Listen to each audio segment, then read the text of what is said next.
Hey, I think. We live, folks.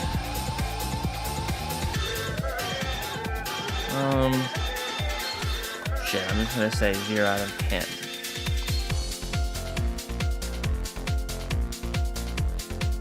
Hello, audience. Hello, chat.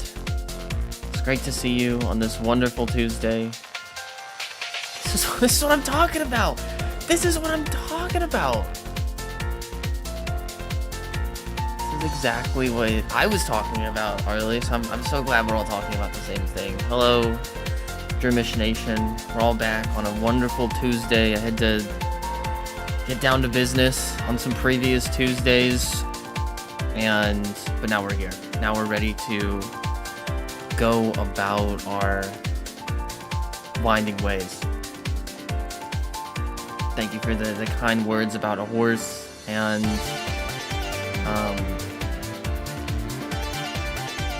grumpig. Maybe in the future we can do more Battle Frontier. I picked something that maybe would be a little bit more up my alley. Something that we had talked about is doing Pokemon contests. Let me get rid of this. Because I actually know what I'm doing a little bit here, and I've not been practicing though. I've been practicing on Showdown, trying to become a better player, trying to become a better trainer, even, getting my battle on. I just hit 1800 in Rambats, trying to nail down the fundamentals, you could say. So I'll get there. I will get there someday, I think. Kind of we abuse Screech. Okay, this is great tech. I don't know. I heard that the contests are like manageable, but the tech I know nothing about. I know nothing about the tech about them. That's really cool. Currently, so let me show you what I got right now. I think they're kind of fun. I know I do remember they require some degree of patience. They require a certain waiting periods, but I think they're a lot of fun, and I think it's interesting that there is like you're saying, like when you can use Screech. I don't think Grumpig gets Screech, good old Sploink, but there is some tech we can use. There's some mechanics to engage in. So, kind of boring. This is the Battle Frontier set. So we have Fire Punch and Ice Punch.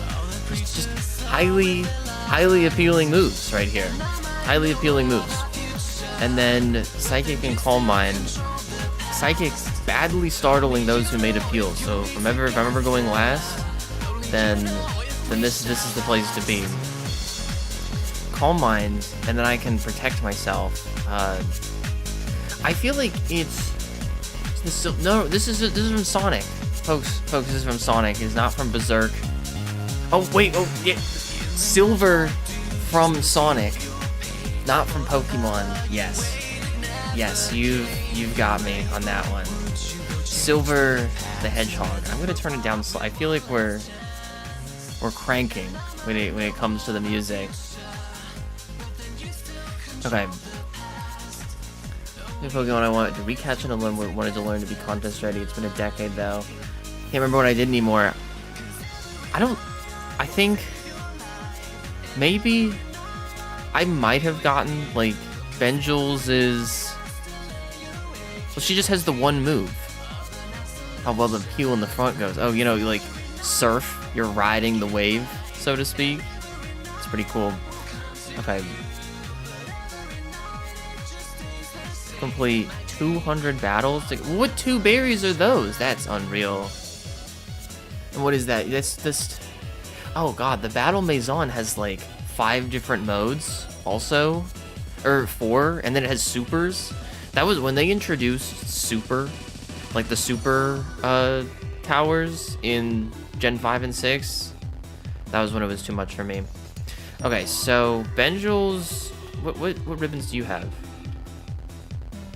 Oh, okay, okay. You have the Shadow Ribbon. Use the same powerhouse movesets in contests. He's out of contests. Finally, exactly. We need to cook. We need to cook on the movesets. Heavy T is, I'd say you're cooking, and we're gonna cook as a result of that. So, I think we're gonna do Beauty today, just because like Sploink. So I was messing around with like the Berry Master a long time ago. If you remember, very long time ago, I did a video about the Berry Master, and I really farmed that guy. I really farmed that guy. And so we've got, where's the gotta get rid of specific moves. I mean, it kind of I don't know. I mean, it's kind of just picking my poison at that point. I don't mind. I don't mind is what, because I think ultimately I want this more. I know that there's like battle associated ribbons, but like I want to be. We gotta get Sploink in the museum, right, folks? We gotta get the picture in the museum of Sploink. We gotta get the painter to be like, oh, your Sploink, it's so beautiful. It's so beautiful. So like that's priority number 1 right now. Right now I have a smart ribbon right there. Oh, what was I even coming in here to show? Okay, so Sploink right now. So I used the Berry Master quite a bit here, and I have this spread here. I think Beauty is actually going to be like the most difficult for Sploink because of this. I was kind of just feeding it Pokeblocks. That's on me, but I think this is workable. I think we'll be able to figure this out in the end. But it's definitely going to be cool and cute. If there's something I know about Sploink, is that it's cool and cute. So, but right now I have the moves. I have smart moves and beautiful moves. Like you're saying, so Screech. You're saying Screech? I'd have to agree. Screech sounds like a contest, a wise contest choice. See, Pokemon moves, Gen 3 by contest stat. Oh, here we go. They have an RSE contest guide on Smogon. How kind of them. Okay. Oh wow. Okay, folks. Smogon is saying that Ice Punch into Fire Punch is that's a valuable contest strat. I'm not seeing any. Let's see, lots of fire and ice type moves on here, which Sploink does not have many of. On the so I'm just gonna head in. I think we'll probably be fine, like up until Ultra, and then I've heard that's, or whatever it is, Hyper, and that's when I've told the contests get difficult. But I would like to kind of learn the scene before then. So, you know, with this I can kind of figure this out before things get too complicated. 100 people in a row to get the Landsat Berry, 200 for the Starf. Oh my goodness. That's ridiculous. They have an entire move list for the specific. They do. I found they have a guide on the Smogon forums. It'd probably be best to load Sploink up. We're probably gonna have to use a bunch of different movesets. That's the big thrill here, is that we're gonna have to do like 4 or 5 different cooks, right? We can't just cook once. We've got to cook several times. All right, so the voting is proceeding. Hi Samuel. I'm having a great day. I had some delicious coffee, and you know, it's not a huge thing. It's not a huge thing to have you know, a nice drink, but it was, I would say shockingly good. So it really. Oh, look, I'm in the lead. I'm in the lead here. Fire Punch, Ice Punch, baby. Send it in Sploink. Yes, I think it's all silvers for Landsat, and then all golds for Starf, which is, whew. Yeah, that's a lot of stuff. The Starf Berry is so cool. It's so cool. Uh-oh.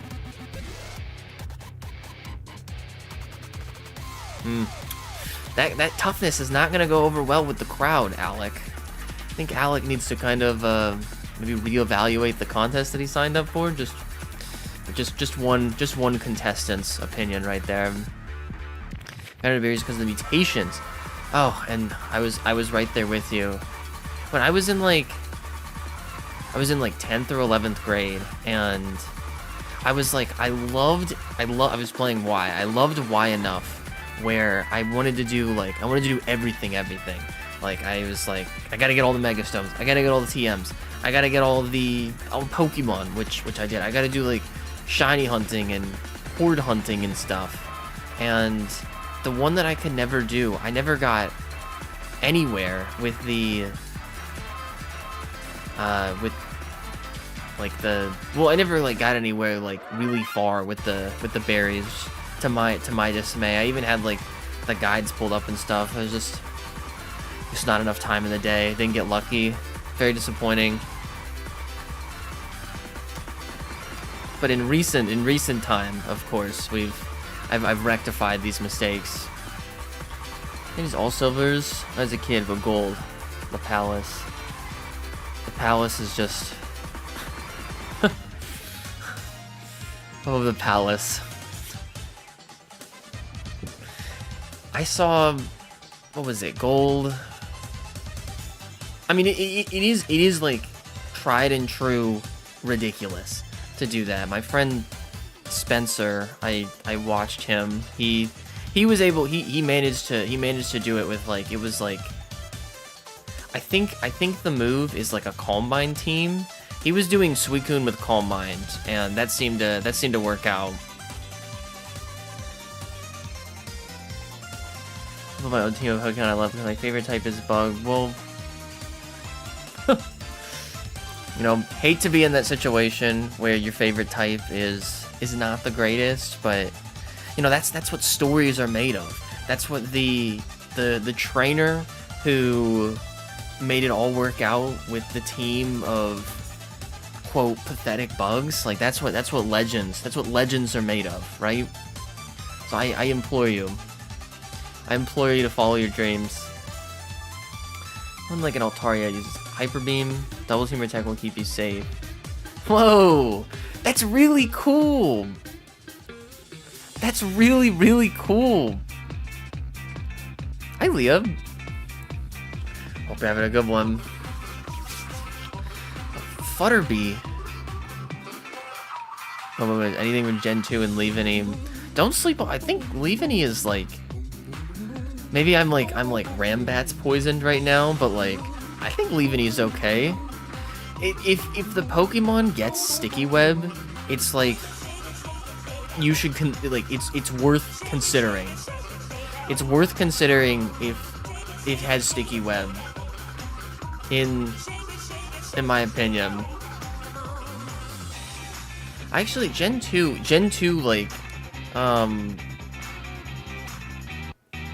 the core of it, I've never, and it's still, I don't know, I mean, of course I love Heart Gold and Soul Silver. Heart Gold and Soul Silver, I mean, like, are definitely in the running for like the best thing they've ever made, in my opinion. But Gold and Crystal, I think I got up to like National Park in Gold, and then I got Crystal. I was like, well, I gotta play through it. I gotta play through it in Crystal, and I'm on like Gym 2 of Crystal. I've not hit the whole thing on Crystal. I got a nice Game Boy Color though recently to, I guess engage with that. So hopefully soon. What's the Pokemon I always use in the end of your videos? Please, hi RB. RB, I have a shocking reveal for you. That music is from Drill Dozer, which is Game Freak's other masterpiece, in my opinion. Drill Dozer, I guess it's kind of a difficult game to get a hold of now that the Wii U eShop is closed, but Drill Dozer, that's a gaming masterpiece right there. That is a gaming, like, they understood something. They understood something right there. Yeah, and it uses a lot of the sound effects from Ruby and Sapphire, which I think is really cute. And it also has just a really nice sound font, but it kind of sounds like more adventurous and like comic book powy sort of. Like I feel like you can really like kind of the thing that's so cool about the game is that it has a motor in the top of the game that when you use the drill, because she's got the drill dozer, aptly named of course. When you use the drill, if your motor is working, it'll give you haptic feedback on your Game Boy. So the whole thing will like shake like you're using a power tool. And man, it's just so good. Like that's a level of like the little touches that is just the game itself is awesome also. Like I'm ranting and raving about a side piece, but the game itself is solid. I highly recommend. And there are a lot of songs and sounds in Drill Dozer where you're like, oh, that's a Pokemon sound. That's a Pokemon song. I can't place that song. And then it's from the GOAT. Oh, in the meta, exactly what. Oh, that infamous Karen quote. It's okay. Well, yeah, I have been missing my own streams, interestingly enough. I got really busy the last 2 weeks. So we're back with the contests. So glad to have you. Oh, folks, it's a Sploink landslide. It's a Sploink landslide. Normal rank Sploink is so beautiful. Oh, we're so beautiful. So, yeah, Slackoff and Futterbee, they were not cutting it that game. Excellent work. Golf claps all around. Golf claps all around. You know, I've heard a lot of really interesting discourse about that thing that Karen says at the end of those games. Because it's like, I feel like the kind of obvious read of it is like, yeah, just play with your favorites. And then I guess like the counter to that is like, obviously she was talking about Silver, and Silver is not a nice. Silver was being this jackass the whole time. He's mean to his Pokemon. Maybe if he tried loving them, then he would do a bit better. It's like, no, she's not saying just use your favorite. She's saying be nice, and then the back and forth of that. It's like, oh, but like doing meta activity and such. Oh, that Dodrio jumping out of the window there. It's so three-dimensional. What's up? I like Sceptile. Now, not to jump to any conclusions here, but I'm getting the impression that you might like Sceptile. Just off the top. Just off the top of the dome. Yeah. I mean, that's like, I think the beautiful thing about Pokemon, like, kind of in and out of the meta too, is like the rock paper scissors is like, it's so intact everywhere, and like you're always like, no matter what avenue of the game that you're playing in, that rock paper scissors is so intact. And like something like Pachirisu is the rock for this strange scissors. Like he found the perfect rock to beat this scissors, and it just happens to be this weird thing that was otherwise not any good. And it, but like the metas, they just continue to develop off of each other. Like there's almost like a one-upsmanism that is built into the game that makes it so infinitely playable, kind of at every level. Because like even like on the playground, like I remember, I think who was I had a friend. These are like true playground days, and one of my friends, he's using Mewtwo. He loves Mewtwo. He thinks Mewtwo's the GOAT. And I'm pissed because I don't want to use legendaries. I'm in the phase of my trainer profile where I'm like, using legendaries is for babies. I am not a baby. And I think it was like,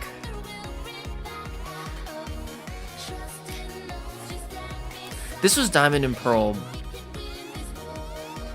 I think it had to have been Scizor, because like Scizor was like starting to come back into form, and they gave you Bug Bite like so easily.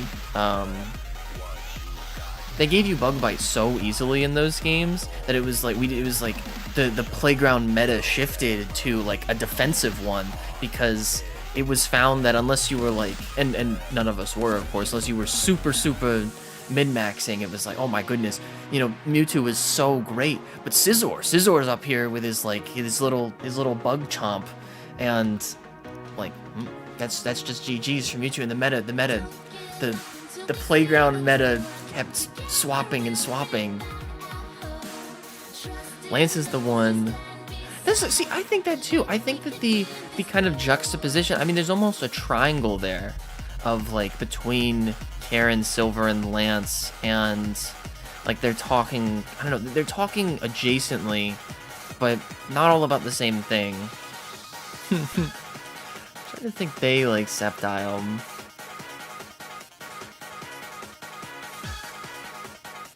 What do you think of the argument in Gen 5 about Pokemon trainers control and enslave Pokemon to fight for them, bring wild Pokemon to their families, and store them in the PC forever?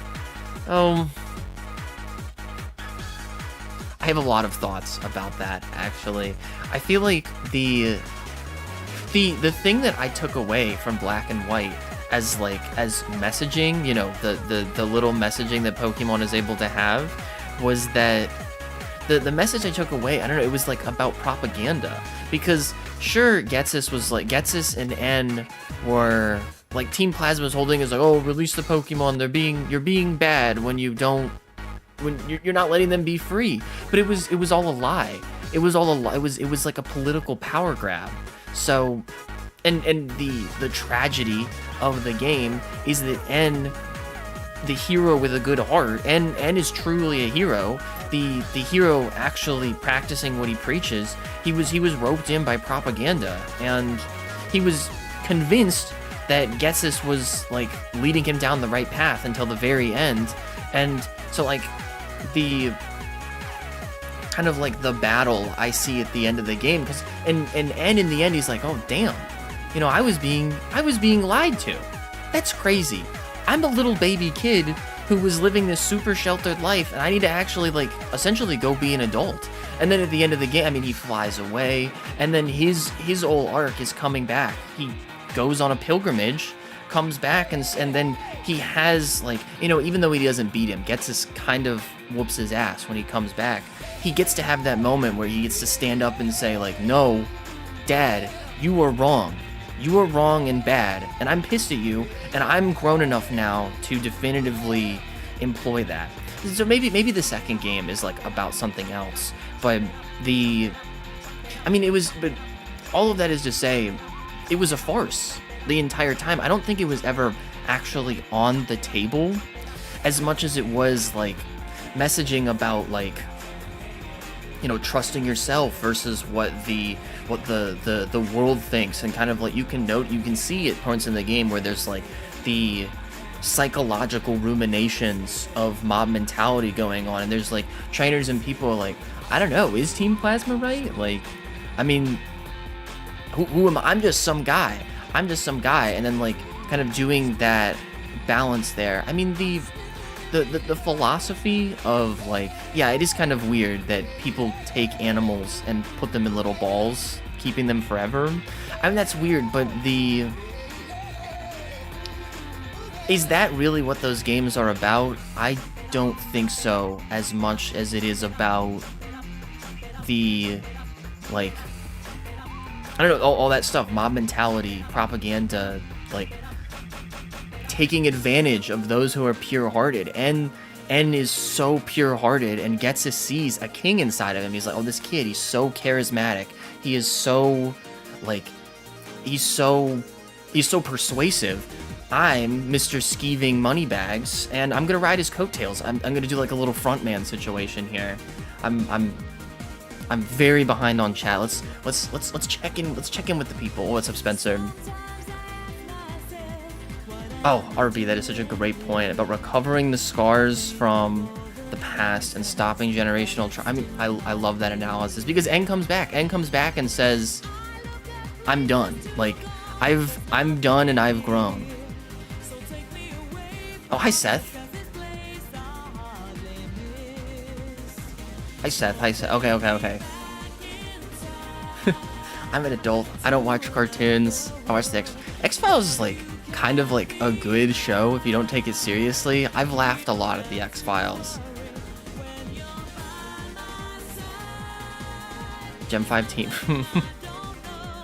To mock PETA, the everlasting battle between Pokemon and PETA. Folks, did we take this contest? I think we had to. This has to have been like a it's a Sploink sweep, folks. And it is how well embodied are the Pokemon. You understand monsters, how happy they are as friends. Yeah, like there's like I think there's like a rare level of understanding between N and the player as well. Like N, I think Gladion like kind of does this for me as a character as well. There's a deeper understanding between you and that character that is, I don't know, there's something really special in those games about it. But I also feel specifically with Black and White that like you as the player are watching kind of Ghetsis versus N in the end. Like you show up as like kind of the, I don't know, maybe like the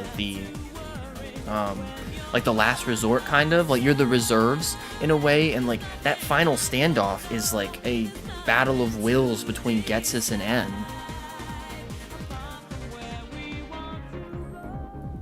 And nobody is immune to propaganda.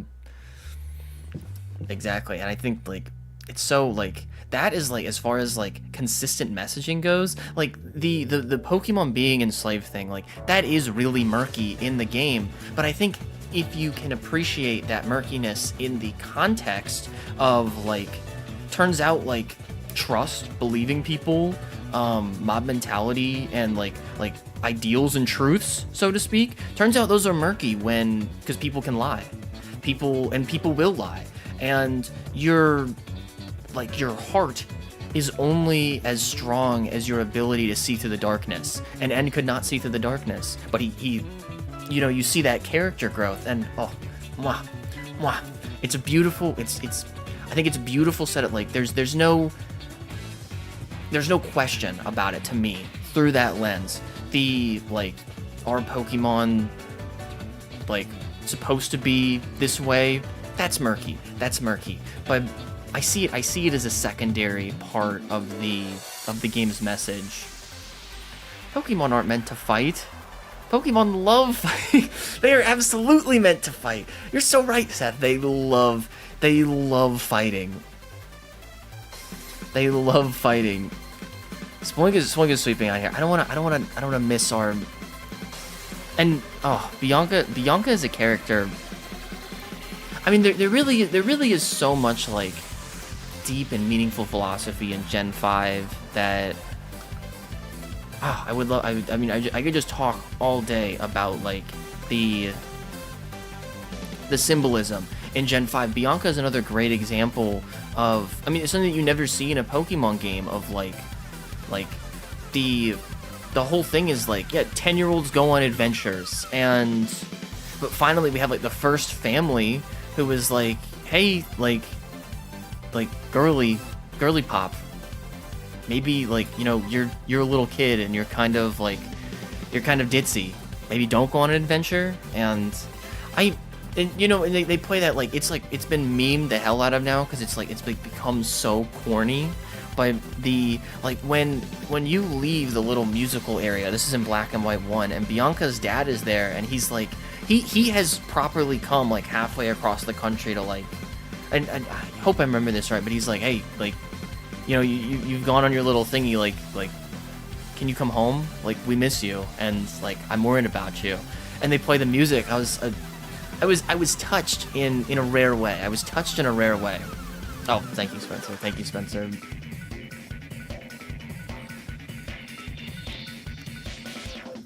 Thank you. It's like if Penguin Zero had blue hair. You can't prove me wrong. What's up, everybody? It's Critical. Today we're talking about Sploink and how great of a beauty contestant she is. From Murdoch. Gladion is very well made. Not as good as N, but Gladion. Oh, speak to that. Speak to that, Dongo King. I mean, they're lovely. They're lovely. I will. I would love to. I would love to SVO. We gotta cook in the kitchen. There's so much to talk about. X-Files and the ending of Metal Gear Solid 3, if you ever played that, made me think I was such a big weirdo. See two people in love together made me think I was so weird. Turns out I was bi, and that's a love story if I've ever heard one. Is Metal Gear Solid 3, is that the one that ends with the ladder scene? I was watching that the other day, and I was just like, I was amazed with Kojima's, like, just Kojima's mind to come up with the ladder scene is... I was gobsmacked by the ladder scene. Just that it could exist in a game, and that somebody put that there, like, like art is alive. Art is alive and well, and I'm witnessing it right now. This is beautiful. Oh, Kitsune, thank you so much. Pokemon are meant to fight. They designed two Pokemon meant to fight. That is a great point. Thank you so much for the super chat. Celestial Kitsune is blue now. Watch out for my blue move, folks. Watching for Mirail the Whalmer on this one. Oh god. I don't want that. I don't. Watch out for Whalmer, folks. Okay. So this is where I think, so I've been kind of like studying this. I think that, see, like, I'm starting in third this time. These Pokemon are actually really, really beautiful is the issue. And this might be where we have to start like theory crafting and doing some meta activity. Oh, Mirail having a cat nap. To see Boulder and Scully. Oh. And what was that? How long is that? Like, I don't know, I want to say like 7 or 8 seasons.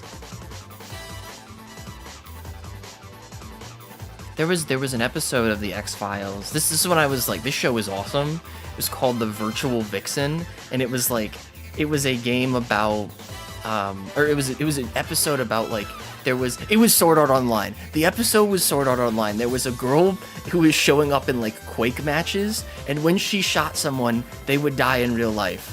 And they're like, oh, the virtual vixen is at it again. I was like, damn, they gotta get Kirito. They gotta get Kirito on the case. I don't want to say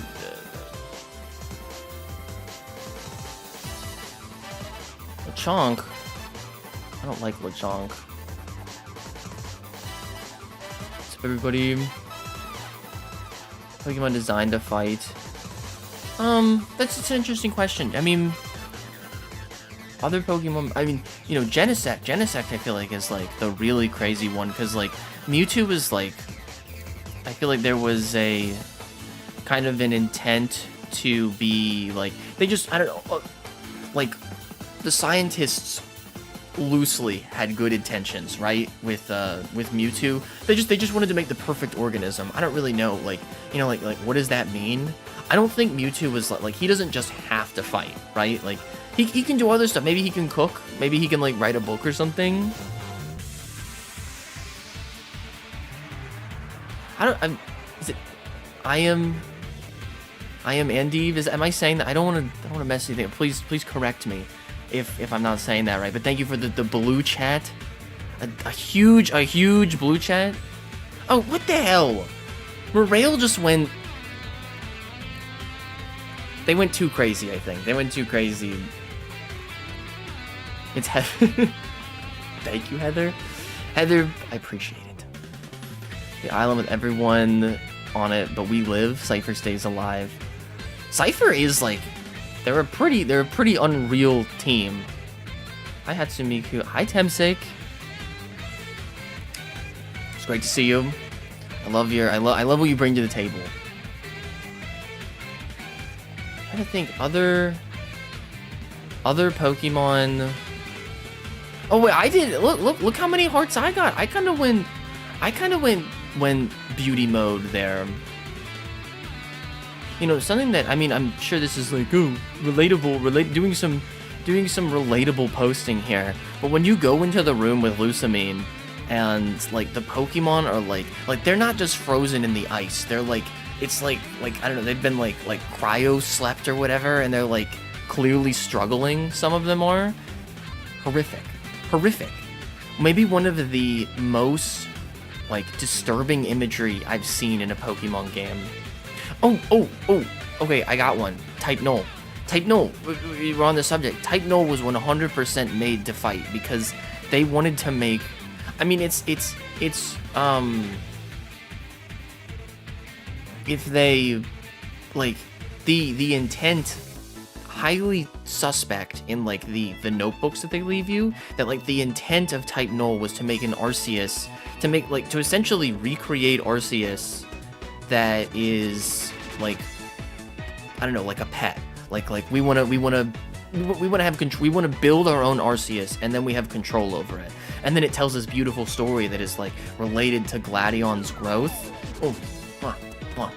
But yeah, Type Null was like, they said it was like too violently aggressive to keep doing the project on, because it was just like, I imagine it just like ripping people to shreds or something, you know?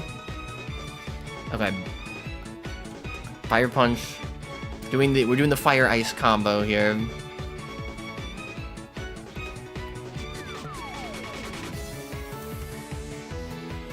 Forgot Lysander. Lysander was close. I feel like Lysander was genuinely close. I mean, he's like there with the weapon, and I don't really even. I mean, I guess he was forcibly stopped in the end, but that was pretty close to like the whole country ending. Tied up in the Sableye.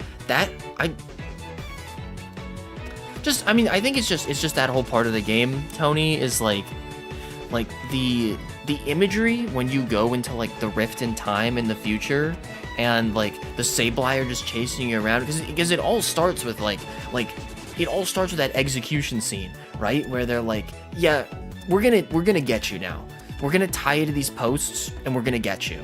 And then like there's some maybe some corniness on Grovile's behalf, but it's like such chilling like this is your introduction essentially to this version of the world. Like everything is gray, and yeah, Sableye, they attack people. Sableye, they obliterate people even. They rip them to shreds. They're gonna get you. And then they spend the rest of the future scene chasing you. I mean, I think that's such like great premise setting that I was like properly disturbed for the rest of that scene.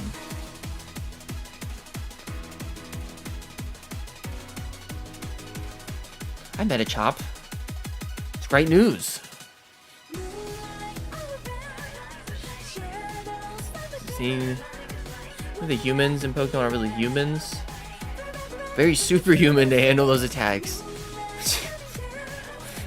10-year-olds can handle flamethrowers. Yeah, it's like from like Planet Krypton or something. Greeting. Nice. Sodric? I hope so. Did we have fun? I only have fun when I win. I think we won. I think we popped off. I think we beat Mirail. It's a battle of Splunk versus Mirail on this one, folks. Oh my goodness. It's so close. Oh! Mirail, you're out of here. You're done. You're not as beautiful as me. In fact, I'm not even gonna say it. I'm not even gonna say it about Mirail. I'm not even gonna say it. I'm not even gonna say it.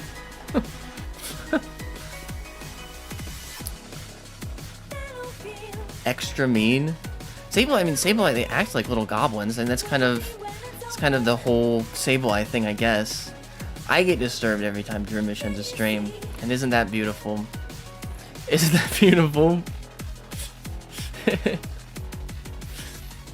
Except his vision on how precious the world is with Pokemon, and how we as humans keep corrupting everything we touch. Oh. Dongo, here's the thing. I think Lysander is such a.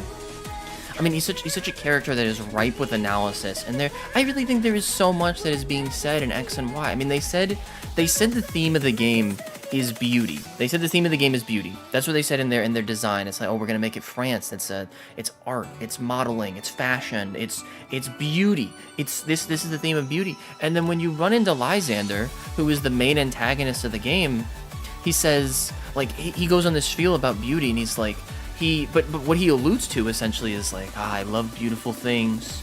Isn't it so sad? Like I would love to keep these beautiful moments perfect forever. And that's what he's trying. He's trying to preserve his perfect world. But the thing that Lysander critically fails to understand, that I really think this is like the message of the whole game, which, because it's like combined with stuff that like Sycamore is saying, Lysander critically fails to understand that beauty is fleeting. Life is beautiful because it changes. Things will change, Lysander. The perfectly framed picture will eventually start to decay. But that is life. That is life. Like sand on the beach and the tides washing over it. Life is beautiful because it is fleeting. And he did not understand this. And I think the rest of the game kind of juxtaposes well with that idea, because like from the very onset, Sycamore, he tells you something unique to the other professors, where like, because like Professor Oak, you know, he's over there like old man science posting, and he's like, don't forget, go get all the Pokemon, because I know that's what you want to do, right? Like I'm kind of conscripting you into a science related job. But Sycamore says, he's like, yeah, go get all the Pokemon. That's really cool. That's really, yeah, good. The Pokédex is really cool. But go figure out your passion. Go see many things. Explore the world. Have a great time with your friends. And just figure it out. Go and figure it out. And then X and Y, like you get to do all these things, like these opening scenes of the game are like you're sitting in the town, and it's like, oh, they're the stinky rivals who are so stinky and bad for the game. No, this is untrue, because they are not rivals, they are friends, and friendship is beautiful. Friendship is, but still, our human relationships, they are fleeting in a way, and they are time sensitive, so to speak. But you get to do these, you get to go and see these beautiful things with them. You run through the forest with all of your friends. You get to watch the fireworks with Shauna. You get to go to the top of the Lucario Tower with Serena or Callum, depending on which character you picked. And you just get to see things, and you have experiences, and the memories stay, and that is beautiful. Bro is found of you posting. Absolutely. Like to enjoy to follow him. The Lysander, yeah. Doesn't want to see his beautiful moments go. Right? Exactly. Like to him, beauty is preservation and perfection. And that's never what beauty will be, unfortunately. Never what beauty will be. Beauty dies, but beauty is born again. Oh, that's Johan, that's awesome. I love that. Sycamore is awesome. Also, I'm, because he's hot. Like that's just kind of like the 1-2 punch of Sycamore is like, I really like all the stuff that you're saying. And I like this guy. Is there anywhere I can see a schedule or something of when I'm trying? I had some business to take care of, but I'm trying to stream every Tuesday. Is the idea, but it's like a little touch and go, I guess. 2 weeks ago, I had to sort out some stuff with my family, and then I've been off for 2 weeks because I had just working on some stuff with my family, and then I was just really trying to slam the Pokewalker video. I was so entrenched in that. I was having such a great time. So I don't know. I mean, sometimes like just take a week off, but I think pretty assuredly, like at least every other Tuesday, hopefully, EST evenings is the idea.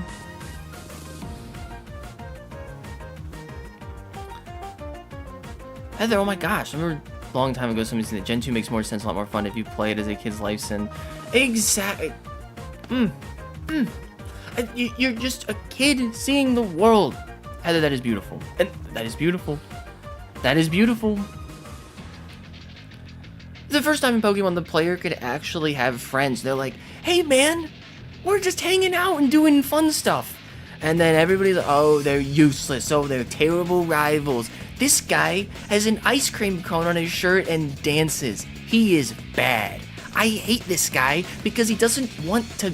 And you know, like the alternative is that I was like, what is wrong with you? Where the thing that you want in your childhood friend is like, because like the first two guys, Blue and Silver, I mean, their whole personality, like Blue is like, yeah, this guy's a dumbass, and I'm better at life than him. Like, oh, that's a really good companion. That's a really good That's a really deep and fulfilling relationship to have. And I feel like, you know, Silver is a little bit more poetic, but he's like, even more, he's like, oh my god, you're the biggest piece of shit of all time, and I hate you, and I hate Pokemon.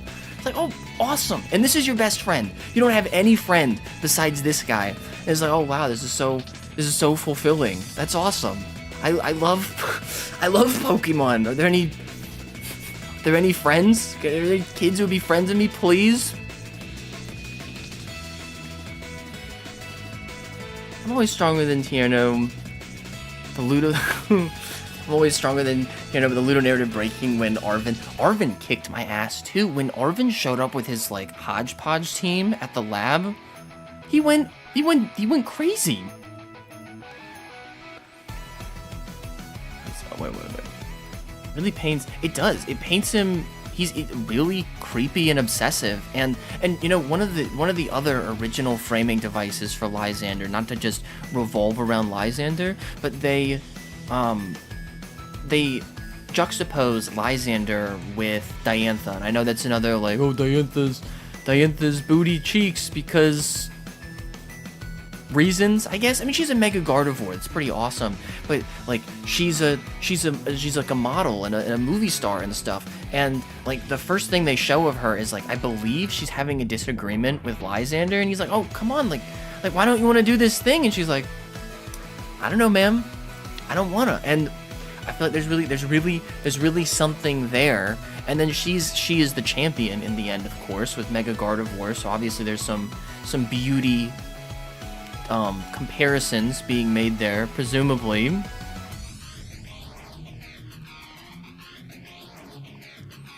I also, like, at first I thought Nimona was annoying as a rival, but like she is like Goku. Nimona kind of reads like Goku. That is such an apt comparison, 'cause she's never mean, but she like she's like that. Have you seen, there's this video where this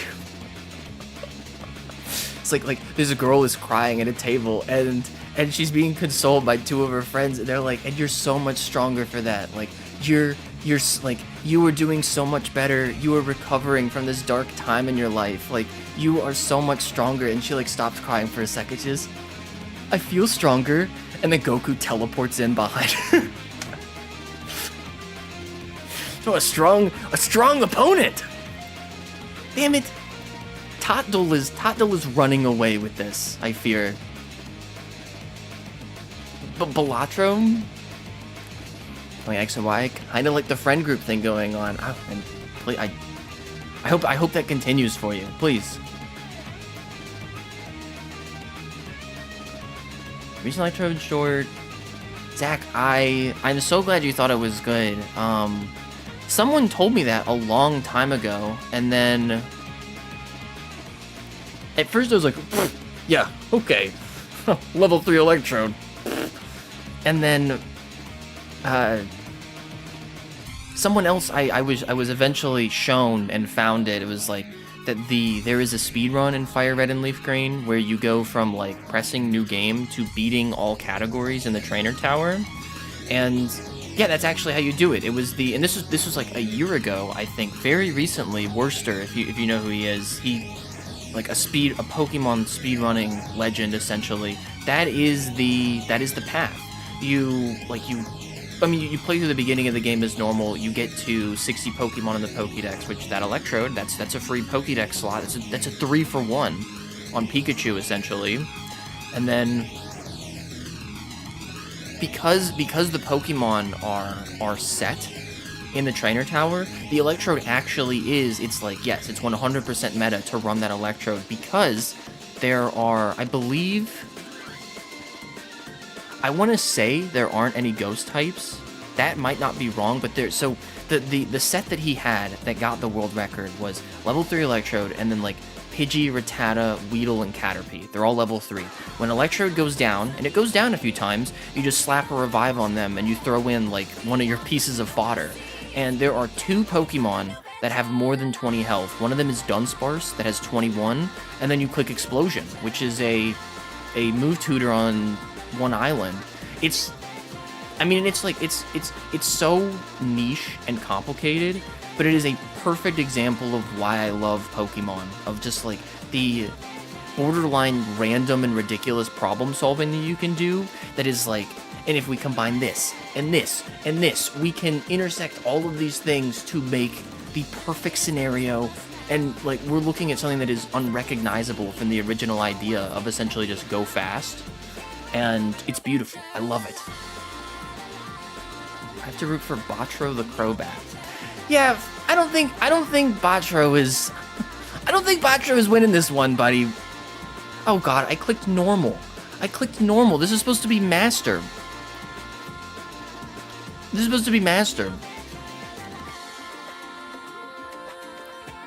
And when absolutely, Silver's more meaningful. Silver's more meaningful as a rival 100% when Golbat evolves. And yeah, and I like Lyra. I think Lyra was a really cool addition for Heart Gold and Soul Silver. Heart Gold and Soul Silver at it again. Hi, Kristen. Hey, Kristen. I need to get my shit with Chad.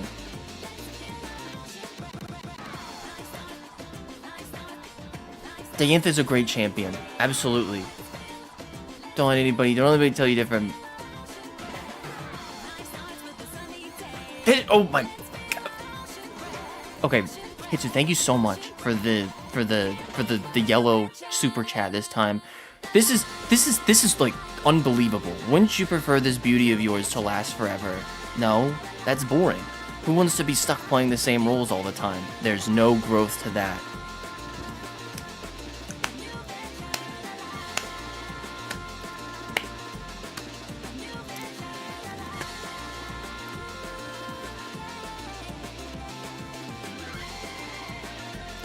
I love it. Green Blue get humbled by you because he raced to the top and didn't spend time with his Pokemon. And Silver is too rough. The Silver learns to love Pokemon. You are the impact, which I think is, that's always to see your own effect in other characters.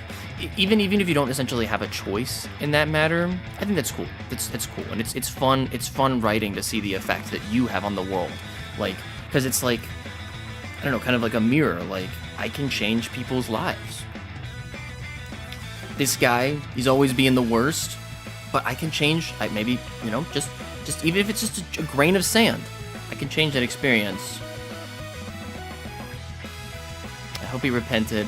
Yeah, I hope Lysander repented. Things are getting really bad, really fast. And and that's why when your daddy is Giovanni, you're bound to have issues. That's why I have a very soft spot for Silver. Like, Silver is very well explained that his, like, child that needs therapy, or just parents, even, like, I don't know, and maybe that's why Blue feels so malformed in the end, because it's like, maybe he's, like, essentially being raised by his sister and grandfather, no parents in sight, and effectively.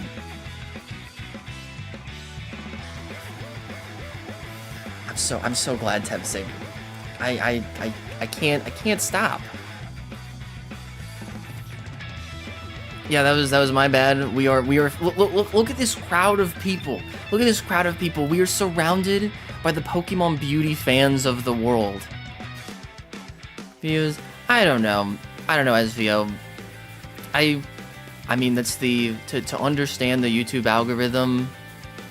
I would love to, but I don't know. I mean, I feel like I'm not very good at making. I feel like I need to go to thumbnail school or something. But the bottom line, at least, is like, I always feel,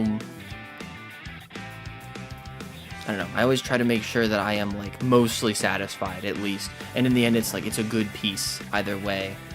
But I don't know. I do think I give, like, I have a very strict policy about, like, We don't do filler Germish Nation does not subscribe to filler content, because filler content is slop, and a pig I am not. That's kind of that's my whole mindset of it. So like, you know, at the very least, at the end of the day, I can always think, oh, I did a good job. It's a pat on the back from your own self when you know it's true. What's better than that?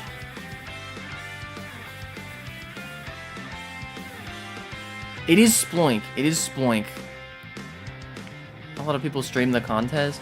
I think they're very cool, and we should really explore the contest meta. Let's dive into the world of contests. I agree. They are underexplored. Oh, not a 1-for-1. Okay. But that is basically she is saying like, yeah, I'm loving it, so to speak. That was so good. I love Kristen. I love the Pokemon Adventures manga. We could talk all day about the Pokemon Adventures manga. That is so. Oh, I love the Pokemon Adventures manga. Come see it. Oh, hell yeah, Connor. We're in here. Gompor calls for aid. No, we're hoping for a Gompor L here, folks. We're hoping for a Gompor L.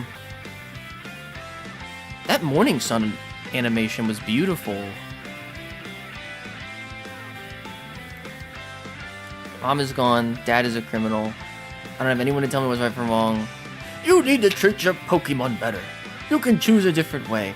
I think Lance comes across as like extremely heavy-handed in Gen 2, but yes, like the idea is essentially correct. Like it's always amazing to me that he's like, we need to stop Team Rocket, and then he runs into the tourist building and he just has Dragonite Hyper Beam the guy at the desk, like, and that's what he says. He says Dragonite, blast him.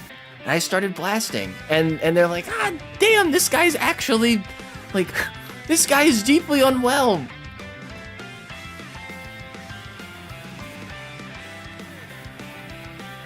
Oh, Silver is peak storytelling. Explaining character growth in cutscenes is cringe. Maybe having a guy's Golbat evolve through friendship is based. The Crobat evolution, now that's big time. That is big time.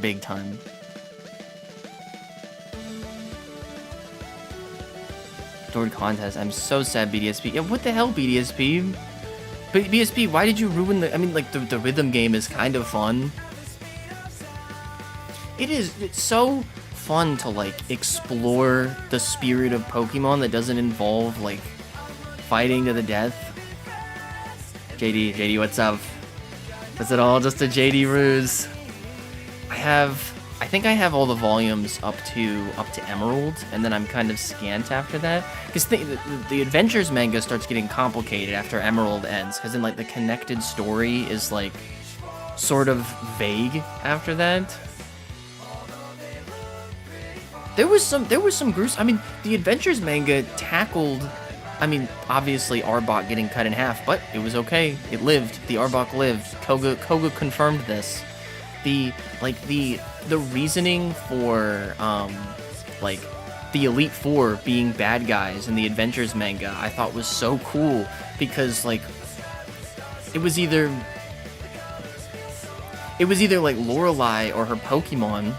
She's like, as a child, as like a small impressionable child, Lorelei is like witnessing like Shelter being poisoned because of the horrors of industrialism, and so like she is radicalized essentially. She's like, yeah, I think actually this is really bad, and I'm gonna go on to become a magician essentially and punish bad people for being bad. And they like show this in like pretty extreme depth. Yes, I think because we are post-game, Seth, that they can have Johto Pokemon. What do you think of the Gen 3 contest as a feature? They are fun. I would say they are fun. Perhaps underexplored. Maybe not as much depth as I am imagining that they have, but I think there is a lot here. And if this is very much something that you have to want to do, if that makes sense. Like, a Pokemon contest is not something that it's like, I think probably Pokemon contests are at their weakest when it's like if you're like an unwilling ribbon master where you're like, I want all the ribbons, and that means slogging through something I'm not interested in at all. That is where they are probably at their weakest. And I think like some areas in Pokemon can survive through that, because it's like I don't know, like getting to the post game or something is like, I don't know, there are a lot of micro choices and stops you can make along the way. Alright, I think I actually did pretty well on the hearts this time. We're just gonna have to see how well we do up against Gonpour. So this is not a good look for me, folks. This is not a good look. I think we kind of blew it out of the park. Come on. Come on. Yes! Yes! He's a beauty! He's a beauty master! Gonpour got 4th! Gonpour, you're not even on the hyper level right now. Drew and Sploink, they've taken it to the next level. This has never before seen beauty in a Pokemon game, in this world even. Yeah, I agree, SVO. I'm trying to get back to one video every 3 weeks, but like, my ideas, I don't know, they just keep getting more and more grandstanding, I guess, but there's room for the big and the small. I've had to like table twice. I'm maybe by the end of the year I have a video that is like, I think will presumably be about an hour long, maybe more, about something that is very close to my heart, but it's taking forever, and so I'm like trying to pepper other good ideas that just aren't going to take me as long. I think it is like will be like a masterpiece in the end, but it's like, I don't know, doing the balance of like art versus I don't know, the algorithm snowball. It's okay, but like, if I could have more time to make, like, this is an issue of scale. This is an issue of scale, 100%. Not as much like ideas or anything, because you know there's good small ideas, there's good big ideas. He is so desperate to prove he's deserving of being champion. To getting rocked by who? He is so desperate to prove he's deserving, rocked by red and blue. JD, who are you talking about?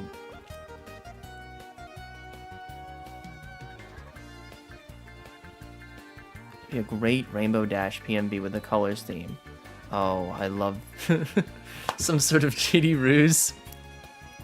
Just talk about Pokemon all day. Me and you both.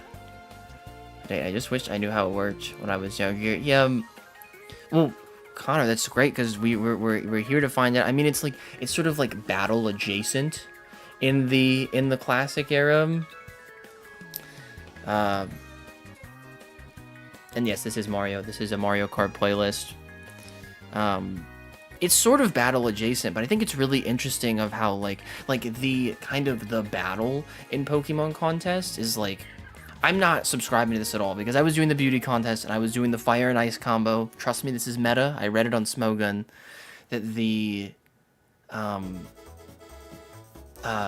you can like it's kind of, I don't know, it's sort of like Westminster Dog Show-ish, but the thing is you can interact with the other Pokemon. So like Grumpig, Sploink is sitting there like looking all pretty, and then like Donper the Dunsparce shows up and like starts laughing maniacally at him, or like screeches in her direction, and she like gets all nervous because of that, and the judges are like, no, I don't know about that Sploink.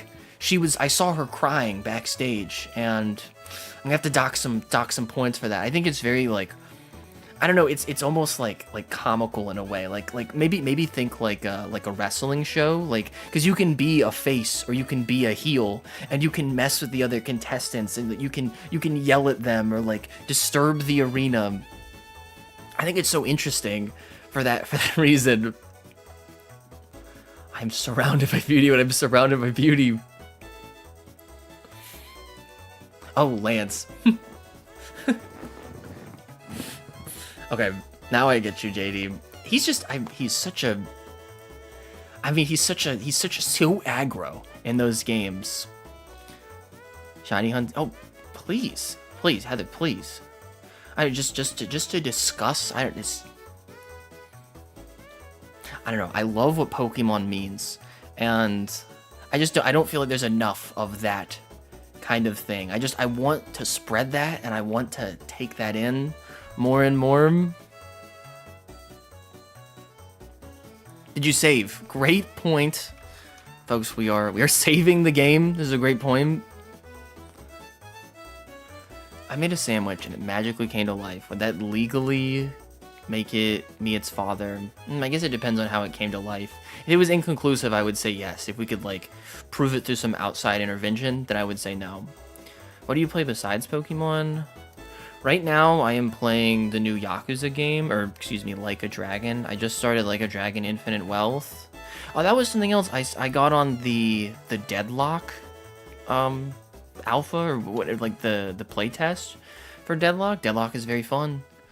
Deadlock is, I think it is able to kind of ascend. It has interesting enough mechanics for me to ascend past League and Overwatch, and it is something new and greater and beautiful.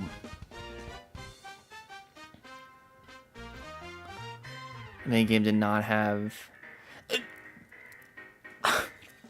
I have had that exact same headcanon for so long of, like, there were the evil gym leaders and the good gym leaders, and I can't believe they've never, like, I mean, I guess I kind of understand it, but the games themselves never doing a corrupt gym leader, I feel like is such a missed opportunity, because, like, yeah, like, these are, like, community figures with a type specialty, but, you know, maybe they get a little complacent and start taking advantage of their power. There could be a pretty cool plot that way, but of course this is sort of Giovanni, but, like, kind of in, like, in inverse, in a way where it's like, you know him as a criminal before you know him as a gym leader, and then it's, like, shocking when it's like, I was the Earth Gym all along, and that is a good reveal. That is a good spin, because it's kind of just like, just like a like, in the moment. But to have a gym leader, like, shown to you first, it's like, oh, this gym leader's awesome, and they're actually abusing their power. That would be fun.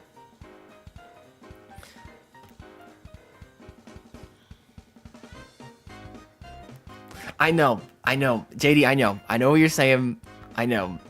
Right, so, like, if they introduce Brock to you as a nice guy, and they're like, oh, Brock is so cool, he's got all these siblings that he takes care of, and I'm speaking anime here, but he's a really nice guy, and he makes food, he, like, works at a soup kitchen or something, and it turns out he's, like, a criminal mastermind.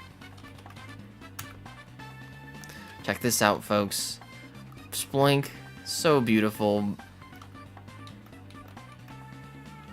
That is true. Actually, Seth, that one's good. That one's really, really good. And they really play that up in the anime as well. Because she's a, her name is Malva, I think. And she is like a news anchor. She's like a beloved celebrity. Well, actually, I think that was more heavily shown in the, well, it's vague. I was reading about this the other day. It's like up in the air, as, like, her association with Team Flare. Like, she might be like an ex-admin or something.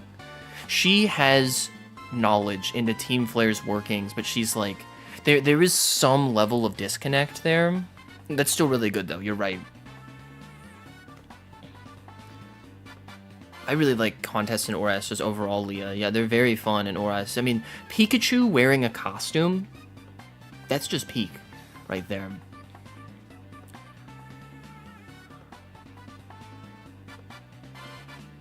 Other areas. I know, that's such a good idea, SVO. I mean, it's something I've thought about before, but, like, I don't know, I guess that's one I kind of haven't been brave enough to take the plunge on, is because, like, just the world, like, for example, the world of the Pokemon Adventures manga is already, like where I got my kind of passion for this world is the Pokemon Adventures manga. I am kind of scared to leave my bubble a little bit, but I appreciate the push, because it's like, I don't know, whenever it's like, yeah, like, I should do something like that. Like, that's just, like, good adventure and, like, I don't know, a good leap to take out on.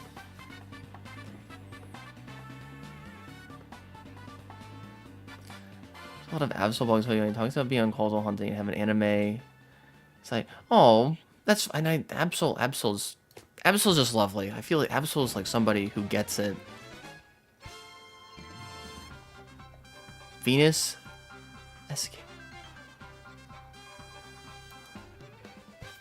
Escade is, oh man, that is really good. The issue is I have not finished Colosseum because it was too hard in the end. Well, you know, Colosseum being too hard was a matter of me not wanting to grind. And because the last two fights are like level 60 and I'm 50 and I can't win. So, but you're right. I am the one that is wrong. Maybe this is a subject of exploration of the corrupt public figure is, you know, well and good already, viable. Does anything or appears until she calls you out before the battle? Yeah, which is, I wish they had done more with Malva. She probably would have been all over Pokemon Z. Formulas. The story always seems to peak before the... Exactly. I think, yeah, like kind of like local drama like that. It's a really good idea. It's a really good idea, Connor. Oh, I don't think it's that selfish. I think that seems relatively noble. You need to introduce a newcomer to the contest scene. Midwestern, well, all of my family is from the north, and then I went to school in the south. So oh, what the hell is this? That is a false idol. Poinker? You dare name such a creature Poinker? Poinker?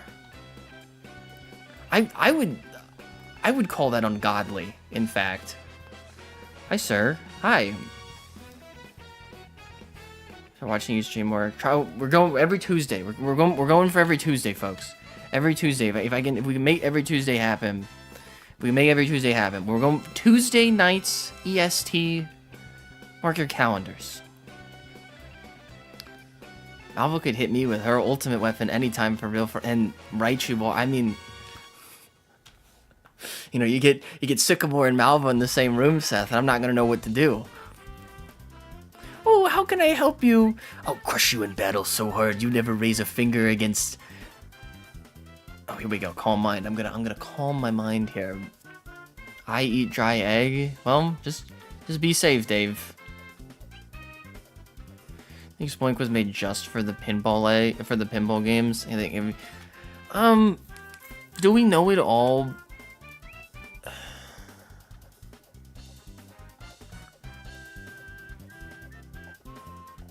I'm confused.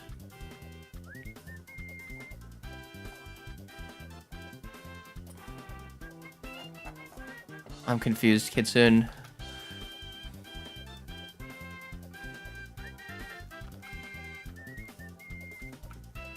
Huh? Based? Sure. Legitimately, it doesn't basically go the Giovanni route, as I find the story in the games often somewhat... Could that... Oh... I mean, you're right. Oh, here we go. I'm about to absolutely startle Browlow. Oh, Browlow's trying to use Eon. Oh my goodness. Mission Evil Boy. Imagine putting out one video a week. What does that feel like? Oh man, it is a ton of. I can imagine him. I can certainly imagine it. There was like a very brief period near the very beginning of the year where I had been like visiting family and like I was just like kind of stockpiling writing material. I was able to do back to back. I was like, whoa, this is really fun. So I'm back to back. Uh-oh. Poinker is snoring, yeah, but I mean that would be lovely. I don't know, it's hard. I want to do it as quickly as possible. I love this. I love this, and I love, I don't know, the space and the community and getting to talk and like doing it is genuinely so much fun. But oh man, it takes a lot out of me. So, okay. whatever.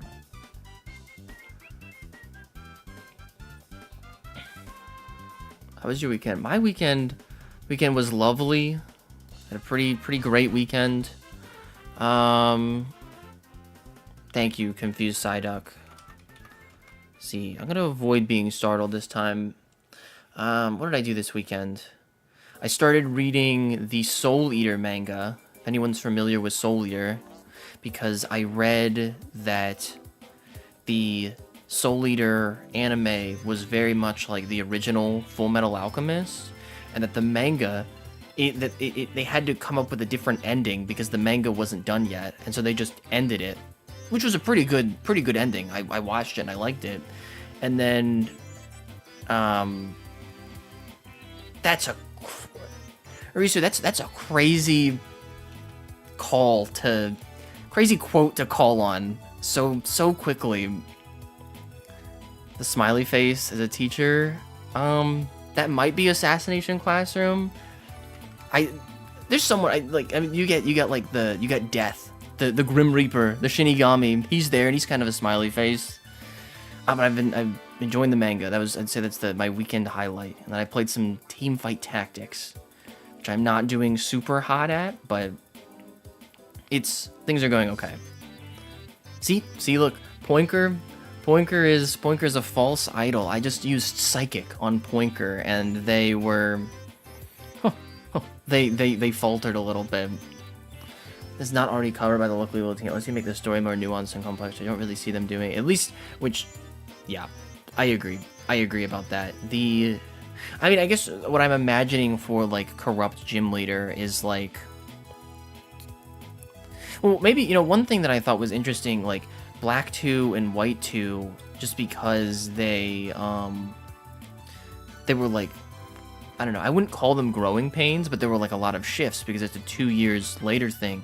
But Black 2 and White 2 really played with the gym leader formula, and like you have Bryson retiring because of, like, he just doesn't want to anymore. He wants to go, he wants to follow his passion of acting, which is so interesting that Bryson he's just not feeling it anymore. He's not about the gym leader life. And then you even see, if you do like the memories, if you do like the memory link at the end of the game with like the chef gym leaders, they have like a few moments there where like you get to look into the past, and they have this moment of sadness where they're like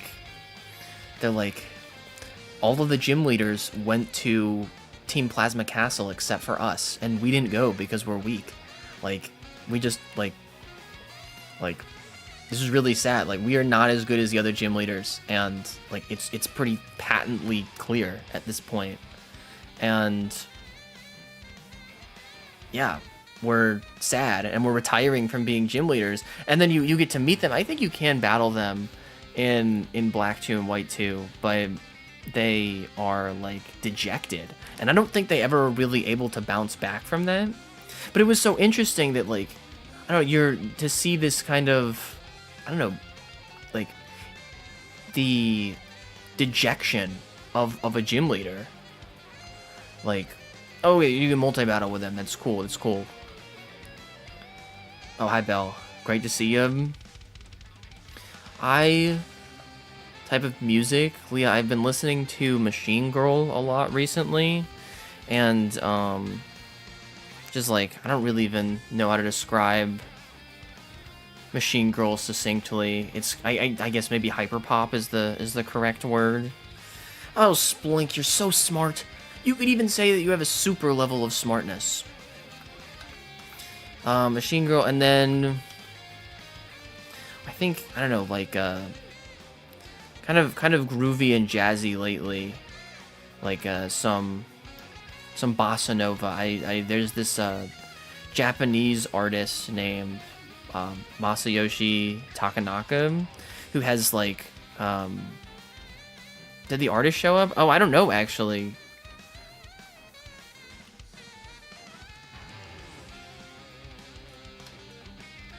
Shit, was I supposed to talk to the artist? Oh, wait, is this him? Artist.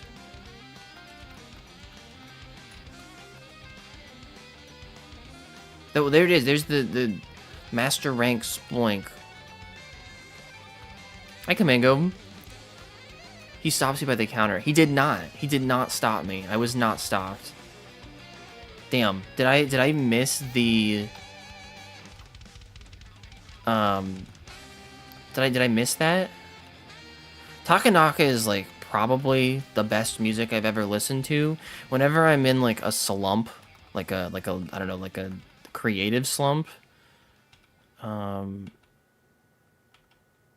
Yes, I'm interested in paintings. Do I have to do this? Okay. I think not a single painting on exhibit. I am familiar with Porter Robinson. I do enjoy a Porter Robinson delight. That is some fun music. Hyperpop is poggers. Okay, so now I'm set. Soul Eater is a goat. I agree. We're all saying great things right now.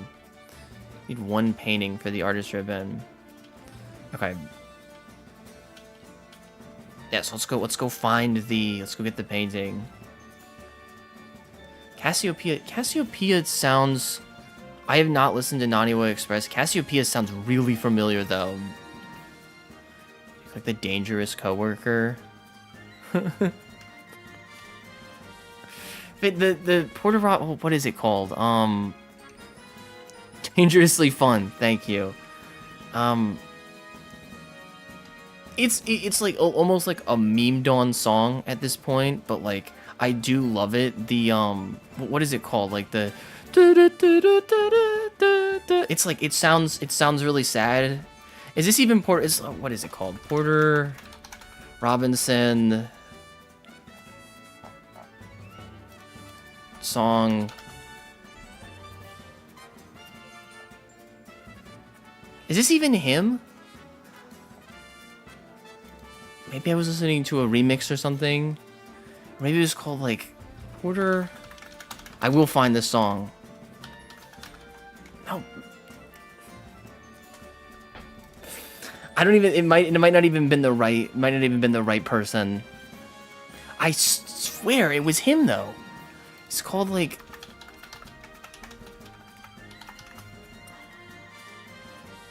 Oh my god. No, I was literally thinking of that song Buttercup. The one that is like it's like the sad meme song that they always play.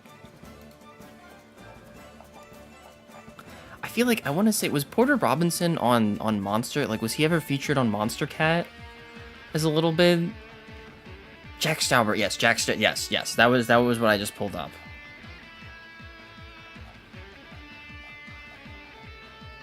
Oh,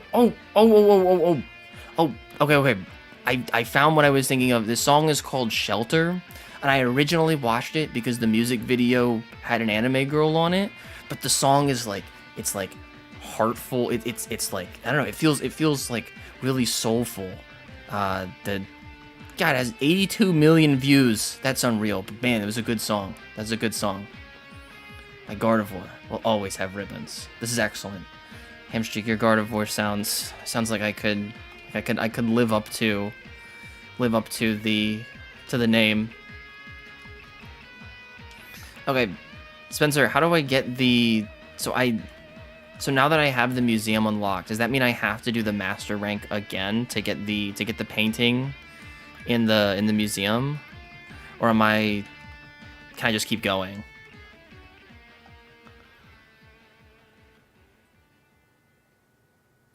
What is that? I've not heard of that bell. After the Kakashi anime ended. Damn it. Okay, folks, we gotta do a master. We gotta win another master rank contest here, folks. Okay, let me look at the.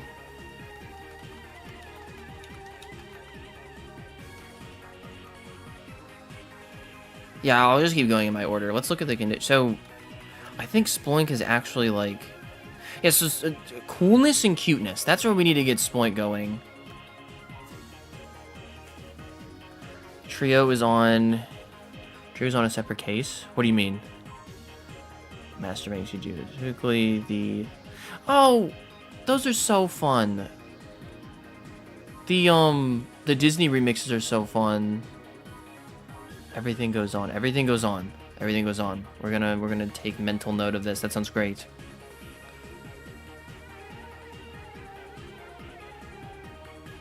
Does Hoenn have a horse Pokemon? I think so. Well, we can use Ponyta. I guess I could trade. I would have to trade in a Ponyta. Is this Shararamash?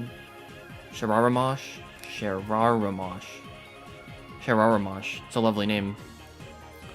The Up Pogo Mix. I did love the Up Pogo Mix. Those mixes are lovely. Okay, we need to give Sploink some cute moves. No, I don't know about I don't know what about Absol being a horse. I don't know about all that. Absol is not a horse in my books. Okay. Let's see here. Cute. Oh, we could teach. Okay.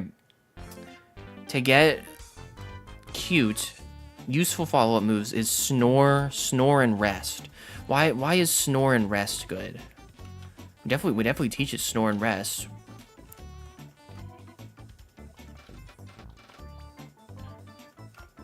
Oh sure, Absol's a horse. Literally, yeah. Clearly, Wingull is a. I'm not as certain about that. Lots of intrigue on Absol, I would say.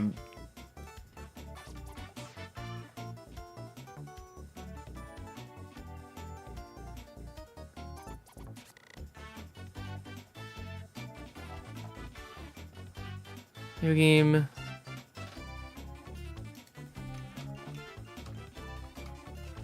New game essay meta-analysis YouTubers that inspired you. Well, I do really like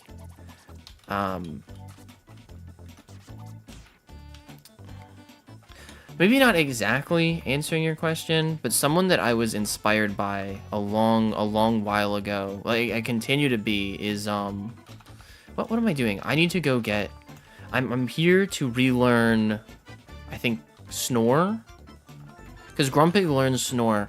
If you ever heard, they're very odd YouTuber, is, well, odd but good, is Any Austin. They make just fascinating videos, and I saw this video of them that they did that was about the unemployment rate in Delfino Plaza from Mario Sunshine. I mean, just an out of this world concept. Like our brightest and most brilliant minds are moving in on something great here, and I think that there was like, I mean, I was already like, you know, like, I mean, I am me, and I don't think I'm that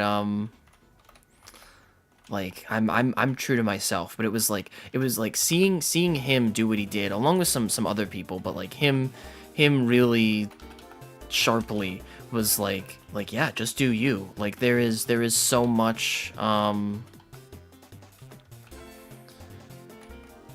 seriously, like just like these things, you're gonna have to throw a lot of spitballs at the wall, but like this is a world that you can dive into in so many ways, and oh man, I think it's beautiful. He makes such incredible videos. Okay, I have dive. Folks, I am getting a heart scale right now so that we can get the move Snore. I have a definitive Absol answer. Based off the Baize from Chinese mythology, which is a white beast with a horn on his head that is considered to be massively intelligent. Interesting. That is very cool. I like that a lot. Oh, thank you, Belle. Is this Mario sociological analysis? It could be.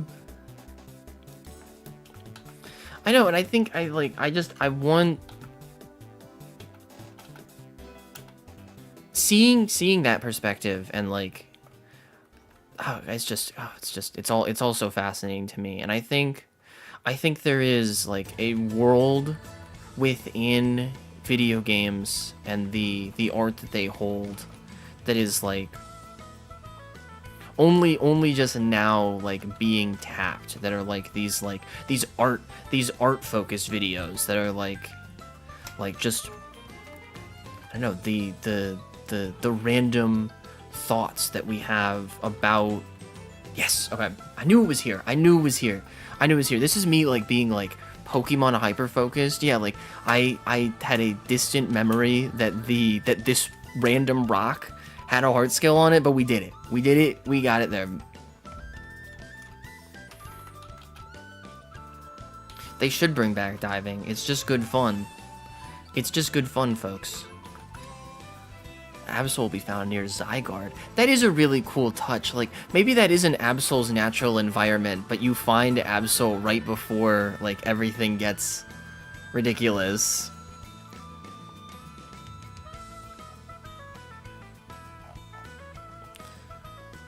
I guess we'll name the 3rd gen to Horseymon. Use Dowsing Machine. Let's just say, instead of studying math or science, I was studying Pokemon. How did you decide on Grumpig for this challenge? Because it's Sploink! Everyone loves Sploink. It's Sploink! I mean, it's just, like, this is who I want to do it with, essentially, because, Sploink is kind of a long-running in-gag on the channel of my main. No, this is Sploink. Please don't confuse the two. Spoink versus Sploink. My dear friend Funnel Cake was just being silly and made a comment misspelling Spoink on a video one time that like made me cry laughing, because she was just like she was doing like fake gamer rage essentially, and she's just misspelled Sploink, and I was like, yeah, that's really interesting. And that was the beginning of, and then I went in, I RNG'd one with Blissy's help, and now I've got the goat. I've got the goat all set up.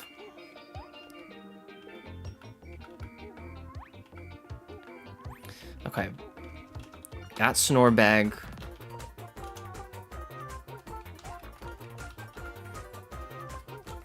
I would have to agree, folks. If you like what SVO is saying, then I've got the next 2 videos I believe are. I've got what stuff dreams are made of on the next 2. I'm very the concepts right now are very good, and I think like true to form on this analysis. If only there was a channel like that. Leah, to answer your question though, long and short, it is an inside joke. I really and because of this, I have come to really like Spoink and Grumpig. And I really like the gold color that Shiny Grumpig is. I think it really works. I don't know, this like color palette really works for me, because it's not exactly yellow and black. It's like kind of like gold and gray with some pink elements. And then it's got the pearls, of course, you know, those pearly whites. While you were studying Pokemon, I was studying the blade. While you were level grinding, I was cutting my finger off. Playing in contest, I was in an ambulance. We are not the same. At least you made it to the ambulance. Can we get a ribbon check on Sploink? Absolutely. Folks, we have got 7. Look, all beauty, and then 2 smart over here. This is actually really cool. Like, I know, and this is like, I feel like evidence of my own short-sightedness. Like, I've never had this many ribbons on a Pokemon, and like I kind of get it. Like, I've always like, I don't know, there's like some reverence in my mind for doing like the Ribbon Master Challenge, but like seeing them all lined up like this is like, well, that's pretty neat. This guy's got it. Did I give it any Pokeblocks? Oh, Tempsick, did I ever? Did I ever? Check this guy out. Check out Sploink here. And fortunately, the weakest stat in beauty we have the master ribbon for, so we are good to go.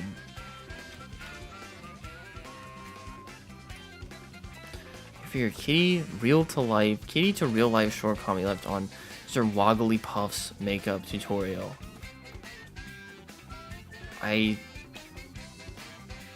That's awesome. That's awesome. I'm thrilled to hear it. Oh, seeing them all I'm excited. I'm really excited. Oh man, that's gonna be so good. It's gonna be so good. Which category am I doing right now? Rest and snore is what the guide says. Cute, folks. Sploink, you're not gonna believe how cute Sploink is. It's going to be it might be the cutest available Pokemon. That's just word on the street though. Oh no, not beauty. We're already beautiful. It might just be merely hearsay at this point, but it's about to be ridiculous. I think I've always had a lot of appreciation for the contest categories because I feel like it's really like, it's very universal. Like these are all the like everyone gets to show their strengths here. Like sure, not every Pokemon, like, and I mean, like, the idea of being a beauty contest, yeah, sure, not every Pokemon is like traditionally beautiful. There're just some that aren't. But with smart, tough, cool, and cute, I feel like virtually all the bases are covered that way, and since they're all kind of treated as the same, like, it makes me really happy that any Pokemon could like excel in its field. Like Slakoth is in here, and like, yeah, I don't Slakoth is not particularly beautiful to me, but I do. It's like, it could be tough, it could be cute, it could even be cool. I think Slakoth could even be cool, and now certainly someone else could see Slakoth as beautiful too. It's subjective and like varied. Just so lovely. Got ribbons. Once I saw people making ribbon masters, I immediately stood the in-game value of markers. Like, these are memories. These are memories. And yeah, like, oh, the alternate goals for battling. Yes, please. Her bank shuts down. Got most of my. Oh, very nice work, Crow. You can. Oh, is rest Thor? Is rest Snore the Ooh, rest snore. Oh, and isn't this is because there are secret combos in contests, right? They are like isn't it like defense curl rollout is like big appeal or something? Move over, Kecleon. Grumpig is the true chameleon, able to adapt to whatever contest it needs. They're able to competitively. They can shine even though they're not competitively viable. To root for Golem the Gulpin. Shush. Contest is so good. I agree. Summon Sloth. Love competitive battling, but the world of Pokemon, it only comes alive when you have non-battling things to do. Like, because it's like this is a world. The battle simulator is the battle simulator. Like, I don't know. I want to play with my pets. I want to take them to the show. I want to take them to the theater, if you will. By the way, would you Magikarp into? I feel like Magikarp is a genuine display. Like, Magikarp might be one of the tougher Pokemon out there. Like, if I was gonna put Magikarp into a contest category, it's like honestly an emblem of toughness, because there is like Magikarp is the embodiment of what's the word of tenacity. Like, Magikarp puts up with so much nonsense. Magikarp has dealt with so much, and it toughs it out. It toughs it out to make it to the, to the eventual Azure Dragon, and it's beautiful. So, and then it's Gyarados. It's the atrocious Pokemon at that point. I'm gonna go have a go on Kodrick. Obviously, it's a rich. I know. as much as like that is true. That is just simply true. I feel like it's widely just as rich everywhere else too. Folks, do y'all see that the girl with kind of the buns over there she's in the audience. She's 4 people from the left. Is that Jasmine? Do we think that this is Jasmine? When I was like, I had to have been like, well, I was old enough to get on the computer though, so maybe this is like 8, 9, or 10, and we're in between Emerald and Diamond and Pearl. And I saw it was like on Game Facts or something, and they're like, "Did you know? Secret gaming intel. Jasmine goes to the Pokemon contest." And there's like nothing in these games substantiating that. But then I'm like, well, is it? I mean, like, yeah, the hair kind of it certainly it looks like her, but is that really her? Now, I know in Diamond and Pearl, she, like, specifically tells you, like, when you get to the end of Sunny Shore, and she's like, yeah, I'm actually here to do Pokemon contests, because I love Pokemon contests, by the way. And she is in, she's in Brilliant Diamond and Shining Pearl. She's actually one of the master competitors. That's one of the very cool things with the contests in BDSP, is it's like, you can go up against your mom. She is a contest expert, and Jasmine is a contest expert. It's kind of like the Pokeathlon and the contests in Oras as well. I really like seeing the going up against celebrities. It's so cool. And Fantina. Oh, this guy's Price? I actually I'm looking at this guy on the right, and I'm like, that could be Price. That really could be. Making your very own sprite-based 2D Pokemon game just the way you want. Instead of making its 2D nature. I feel like I would have to get a... Yes, I have. But I would have to get a better understanding of, like, game design, and also, like, both, like, game theory and, like, game crafting. I would say that I can code at like a journeyman level, but I don't know. And I know that there's also like the game design games that exist now. I have considered. The answer is yes, but it sounds daunting. It sounds daunting for sure. There's another one like that. Vives and Melodic. Vives and Melodic. It becomes beautiful. I have to agree. Contests are underrated in Gen 3. I didn't know they almost got rid of it in Emerald. It's really thorough when I actually understand the mechanics, even went out to make a full team. Just, that's so cool. Like, I think any time that they let you do sort of a different type of grinding is like in tandem with the normal type of grinding is like sort of like peak Pokemon right there.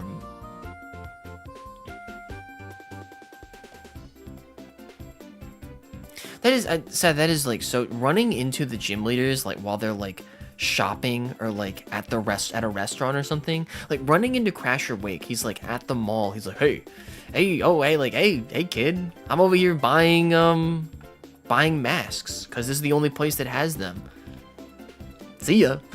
It's like, this is everything I wanted. This is everything I want. It's so minute, but that is everything I wanted out of this world. Oh, it is lovely. Remember the Battle Castle? Oh yeah, I think that is such an... I feel like there is something to Caitlyn that we have like, or at least I have like never appreciated. Like her going, like her being across 2 gens, because it also firmly implies a chronology between Gen 4 and Gen 5, because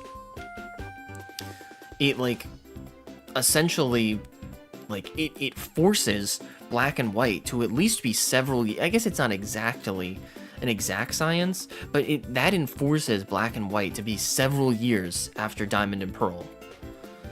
Like, it has to be, just because she is a little girl in Diamond and Pearl, or Platinum, Heart Gold, and Soul Silver, and then she is an Elite Four member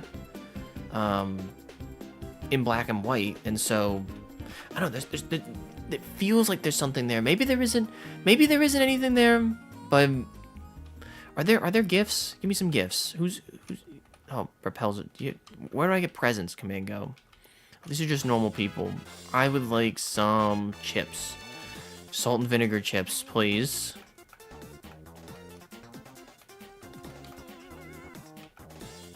I know it was so fun to just run into them doing their business. Randomly meet Grimsley on the beach. I thought that was so interesting how many, I mean that was the thing, like I know Sun and Moon were like the anniversary games, and they showed oh wait. We've already won this contest. I'm being bad. Yes, cancel the participation. Yes. Super. Cuteness. I have to say grumpig for all of them, but if I'm not allowed to say that, I'll think more intelligently. I think it was really cool, all those characters showing up in Gen 7, because it was like, I don't know, it implied sort of like a largeness, like all of these characters are coming together at one time. I think my only correction I would say for like Sun and Moon and Ultra Sun and Moon in that way is like inserting them into the story just a tiny bit more instead of being like random passerby. I think it was really cool that like Grimsley, for instance, was like vaguely aware of the team, I guess the whole plot in that game, and he gives you maybe I'm remembering this incorrectly, but I want to say Grimsley like gives you access to Sharpedo and like kind of knows about Team Skull and Lusamine and stuff, and is like kind of just hanging back, but he's like, yeah, like you're probably gonna need this if you want to go to Po Town with all the gang. All right, rest and snore, folks. It's the hottest combo of the year. Skitty Delcatty. I feel like Delcatty is really cute. Delcatty's really cute. Melodic obviously is that's the beautiful Pokemon, right? Melodic embodies beauty, of course. Now toughness.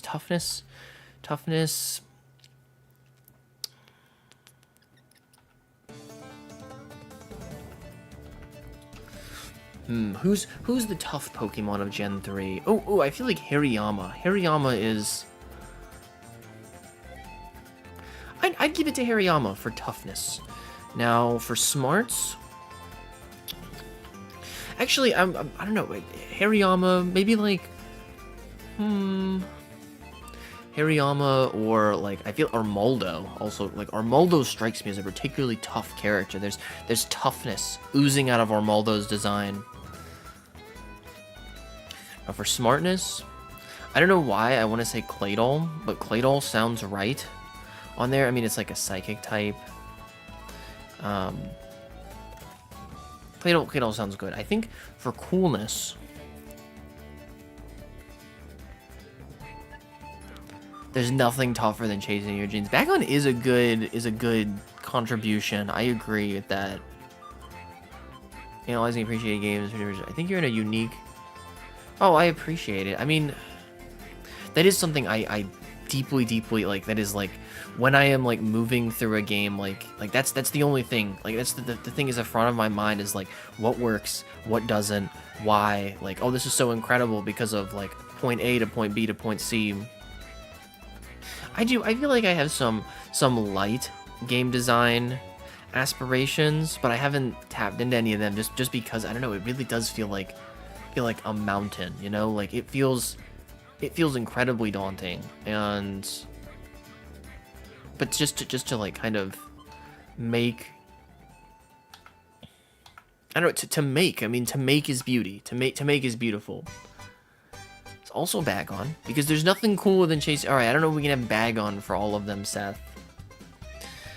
No, oh, Bagon is wonderful. Like that's another great example of how they were able to tell a story with a character. Like, and they say, I mean, like when you look at Bagon's evolution visually, like I think it is like to the point of like it doesn't make sense on purpose. Like, they kind of tapped into nonsensical Pokemon evolutions, but then, like, there is actually, like, a meaningful and sensical story of, like, well, actually, Bagon jumped off a cliff so many times, and, like, just because of Pokemon magic, it had to undergo some tough times, and it's, like, essentially, like, inside of a cast as Shelgon. Like, Shelgon looks like Bagon's body was put inside of a cast, and that's, like it's shelling, of course, but it's, like... It's like it had to toughen up for this dream. I know Fortress. What if you know the if you know aspect of that makes me uncomfortable. But I'm sure Fortress is a great Pokemon. Cute Pokemon is also Salamence. Nothing is cuter than a great big dragon just being excited to live its dreams. I don't know about all that. I don't know about all that either. Yeah, it is. It's in this lonely cliff area room in Meteor Falls. That's... You got me thinking. You got me thinking. Salamence or Flygon? Actually, you know, Flygon looks really... I mean, I think it just kind of looks because it looks like it's wearing glasses. Flygon looks like a smart Pokemon. I think I liked... I am reading through the Pokemon Adventures manga of Ruby and Sapphire right now. And currently Ruby is, like... going around. He just did some contests and he's hanging out with Wallace right now. I really like his team for each of the stats. He's got Marshtomp is his toughness Pokemon, which is very... I think that one like really works. And he has it wear a sweater vest. He has the Marshtomp wear a sweater vest, and it's like it is both endearing, but also he looks like he's like, yeah, I'm Ruby's little man. Like he looks like a pet that you would call someone's little man. I'm very endeared by it, but also does look tough. And then I think Castform is his smartness Pokemon, which really works. And then Delcatty is his cuteness, of course. And then I think Mightyena is one of them, but Mightyena's coolness. And yeah, I'd say Mightyena's pretty cool. Getting a pseudo so late to add on the team is annoying. Same the... Yeah, I almost think there's like... I mean, and it is annoying for sure, but like there's like, I don't know, they're like attempting to do like game-wide storytelling there of like, because like that's something that Lance says in Fire Red and Leaf Green. He's like, oh, dragons are awesome, they're like almost impossible to tame and train, but once you do, they're unstoppable gods. They pretty much always impart in the games. But what I think is really cool is when you can get a dragon really early, like a Dratini from the Blue Lake in Heart Gold and Soul Silver. Watch Johnstone, but Johnstone has so many videos. Kitsune, which give me a help me out here. I can't watch every Johnstone. Well, I guess I could. I could watch every Johnstone video, but the dude has a library. Lantern, Flygon. Oh, and Jirachi. Temsik, that is a wonderful list. You just had to focus your creative energy. I think you could... I know. I know I should believe in myself a little more. I mean, like, I don't know, maybe this sounds like grandstanding, but I've been told, like, that my... Probably, like, biggest... I don't know, my biggest point of difficulty is my own... like self-critiquing, and yes, it's just like, oh, I'm not gonna make my masterpiece unless I'm extremely hard on myself. But like, you know, that's only so helpful. Like, I agree. I should. The answer to your statement is yes. I'm excited for that twist, Seth. I'm excited for that twist. Latios is the coolest. Hoenite. I remember Shiny Rayquaza exists.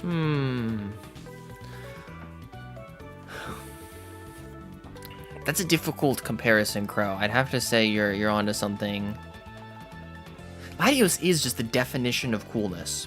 It is. Rayquaza, though, I don't know, I see, even though they're both dragons, like, I see, like, the sleekness of dragons in Latios, and then I see kind of, like, the almost cruelty of dragons in Rayquaza, and, you know, that's to Rayquaza's strength. Like, this is not a negative comment about Rayquaza, because Rayquaza is, like, shown as this, like, angry parental figure. So I think it bodes really well for it that, like, just in the visuals, it looks like it's bearing down, which is so impressive visually. Having pseudos be hard to get late game Pokemon. Yeah, exactly. You get an amazing Pokemon if you go hard. Yeah, the ribbon quest for late game stuff, I guess. What's up, Smit? Oh, just taking all the ribbons in sight. Ribbons I mentioned for us. I mean, I could just link the video. Oh, okay. Oh, ribbons and Fortress. I need to, like, I also, like, I think John Stone is a wonderful creator. I just generally, like, to my own benefit as a creator, and just, like, it's entertaining. Like, those are wonderful videos, so I look forward to knowing what you're talking about.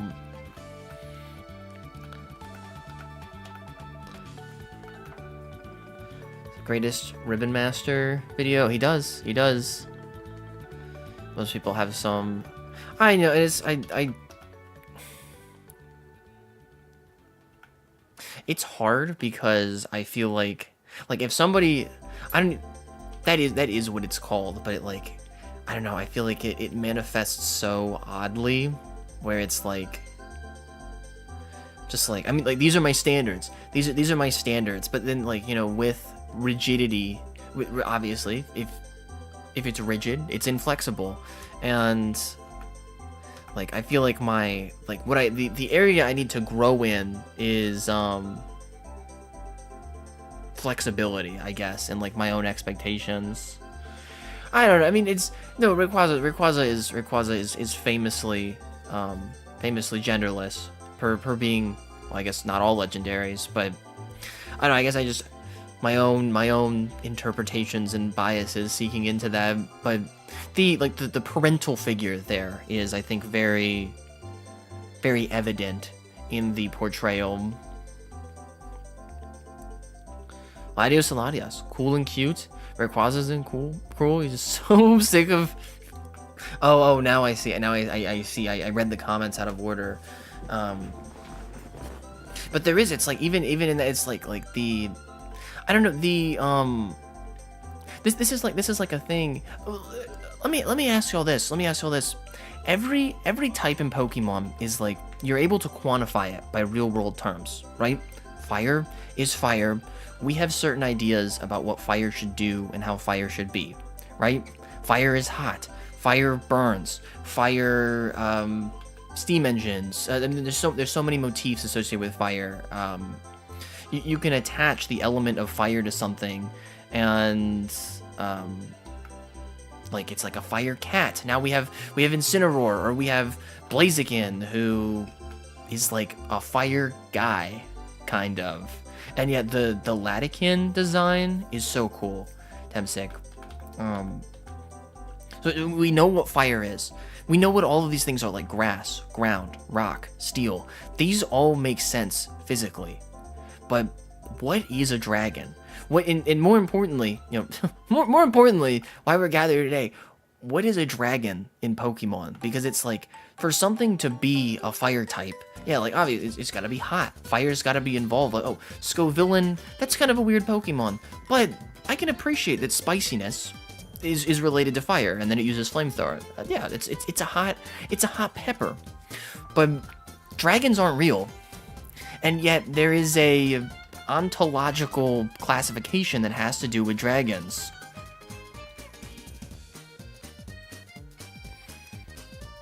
Caster, you son of a gun.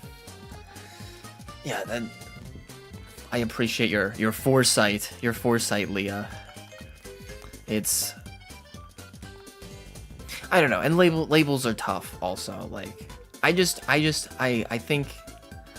I feel more like I feel vision in like where I can move at least, and it's like, you know, celebrate and experiment and be flexible. I'm sorry dragons are not real. Naked Greek guy with the barrel? What do you... I don't... If he knows what dragons are, then I would be happy to call him. Or, like, that's... The palm tree connection with the dragons, I don't even think that's much of a stretch, because it's clearly based on dragon fruit. Executor is, clearly... Like, the connection there is dragon fruit. It's like, why are they called dragon fruit? Like, what makes these fruit draconic? What kind of dragon do you think of first? European, Japanese? What is a man? Is a chicken a man? They could be. But we have the benefit in that, like, we know to some, like, we have some physical ability. Like, I could go find a man, I could go find a guy and say, that is a guy. Like we have some quantification for guy, but there is no quantification for dragon. But then there's like edge cases of like, Flygon is a dragon, okay, like that's sure. Gyarados, Charizard, non-dragons? What's the deal there? The source of some kind of devil fruit, surely, and it knows Dragon Hammer, famously. Glor's overhaul of the competitive, flashy... Oh, I think that's, like, the best part about the game. I think there is a lot of perspective I've never, like, really heard appreciated existing in Sword and Shield about, like, kind of the... Not to be that guy, but, like, the... I don't know, like, kind of the psychology and, like, interpersonal elements of sports. And I think it is like to go into the stadiums and, like, the people are going nuts. They're losing their minds. The drones are flying around, getting these cinematic shots, and I think that, like, it's so cinematic and it's so theatric, and it's how I imagined the gym challenge when I was little, and there is so much, like, kind of packed into them of, like, and then you go to where Marnie's from, and it turns out, like, the Team Yell isn't really even an evil team at all. They're just Marnie's biggest fans, and they love Marnie. Marnie is the best. And, you know, at first it kind of doesn't make sense. Like, yeah, Marnie's awesome. Marnie might be one of the best characters they've ever made. I love Marnie. I have the Marnie deck box around here, and I've got the Marnie, I have a Marnie mouse pad as well that I got from Champion's Path. I'm using a playmat from the Champion's Path set as a mouse pad. And it's like, yeah, Marnie's awesome, but, like, they're clearly up to no good. But then it turns out that they are the ones that were, like, they're the ones that are down bad. They're the ones that are upset because their town is the only one that wasn't blessed with a spot, with one of the power spots from Eternatus or whatever. Like, every other town, these incredible these incredible theaters, these stadiums, people are going absolutely ballistic for Pokemon battles. All of them have a piece of the meteorite except for that town, and it's this dark gray, like, place that just looks terrible. Like, and the people that, like, it's not doing well. Like, they are, I don't know, like in an economic comparison, yeah, this town, like, I don't know, it just doesn't look it doesn't look like it has anything going on in it, because, and it's because of the sports scene. The sports scene was never able to develop here. But then they get this one, like Marnie is like their knight in shining armor who is gonna go and, like, essentially put them on the map, which is, like, that is a noted phenomenon in sporting. Like, this, you know, like, these people develop this, like, this, you know, like, they say, like, oh, like, we're doing, like, you're talking about your football team, like, oh, we did great out there today, but it's like, you weren't on the team. But they develop this, like, relationship because, like, the team is you. The team becomes a part of you. like, and you become a part of the team just through this, like, this shared identity, and this is so especially in place with Team Yell, and like Marnie represents their salvation, in a way, and I was kind of blown away by this sort of like meta analysis of sporting within the game, because like the whole tournament, like the tournament is like, it's like it's the main piece of the region. Everybody comes out. The tournament goers are celebrities. Like, you become a celebrity in the game. You like go into the gyms and they're like, oh my gosh, it's Droomish. This guy's a Pokemon trainer, and he beat all those other trainers.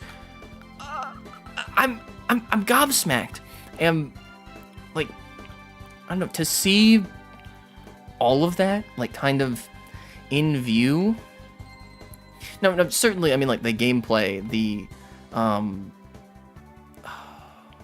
gameplay is the gameplay. I mean, it is kind of just Pokemon. I really do like getting the theatric shots. And when you Dynamax in Sword and Shield, and they start chanting, when they start doing, oh, I mean, that's like, I was sitting in my grandparents' house, like, I was playing, I was in the grass gym, and I was just like, yeah, hell yeah, I'm gonna Dynamax, like I know I can beat you, but like, it's the last round, I'm gonna Dynamax, and the crowd starts chanting. I was like, oh my god, like, maybe it was worth it to push Pokemon onto the Switch. Like, they kind of went hard with this, like, the feeling, that is intact. I just finished my Gen 3 Living Dex, 380 caught, Ho-Oh, Lugia, and Mythicals. Tommy, nice freaking work. Nice freaking work on that one. Mega Charizard X of like, what's keeping Heliolisk from Dragon status? European Dragon versus Eastern Dragon. Oh man. Their challengers has got to be breaking some sort of Pokeball, especially given that they're gym workers trying to fix the odds. Carl, what do you specifically? Oh, Team Yell. Yes. It's like, it's almost like a lawless land there, where they're like, I don't know. It's just so it is. It has to be like, yes, they are breaking the rules, and it's because like they were abandoned essentially.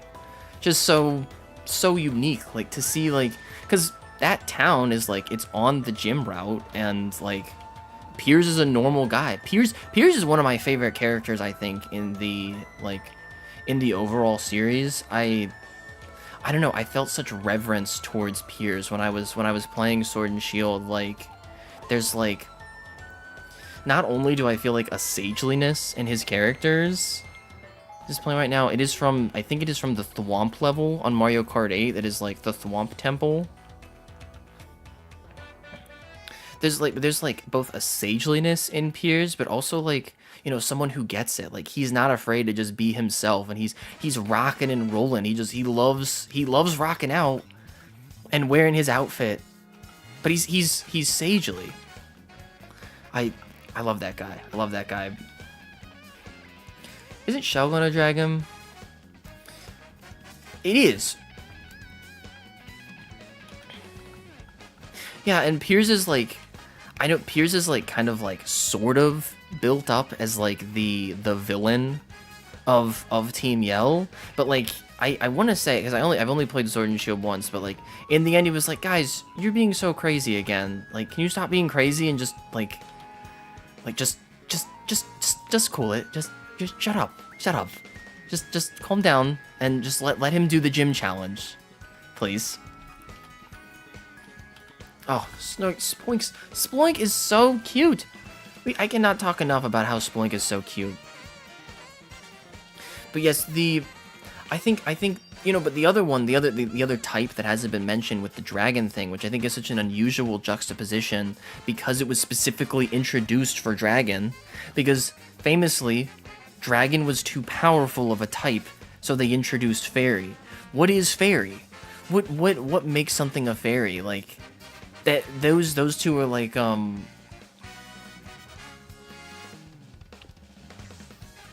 don't know, they're kind of like a self-fulfilling circle there of like, you know, like thematically, fairy beats dragon, and dragon has to cower in fear versus fairies, and that's like a thematic design. That's not like me using a fire hose to put out fire. That's from storybooks.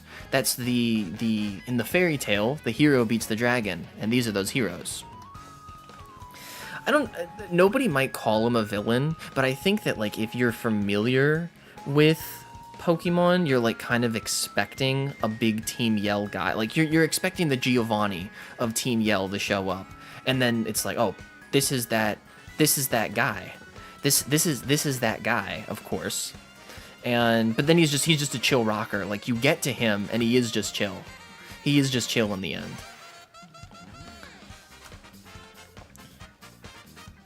All right. The rest snore combo. I've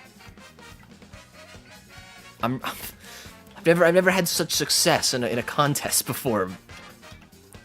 So the Fae's fairy is, how can you explain Grimmsnarl? How can a fairy be an evil monster? I think it's so interesting. I feel like a lot of like thoughts to explore about this, because I am like because the reason why I think this is important is because it ultimately influences character design and like the mechanics of the game. Like with dragons, it's a big deal mechanically that base Charizard. So now that we are post Charizard X, now that we don't have Megas anymore, I guess pending Legend ZA, Charizard is not a dragon. That's a big deal because it is 4 times weak to Stealth Rocks. So like that is a big mechanical choice, and you know it's maybe one that's like kind of in the past now.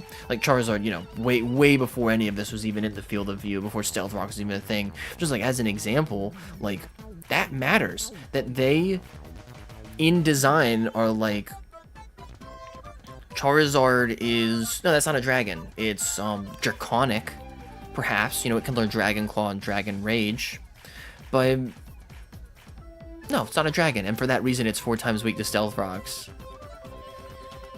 I agree. The ideas are flowing right now, SVO. Hi, Poro. Wish you good luck. Thank you. It's going pretty good. They do need to bring back Megas.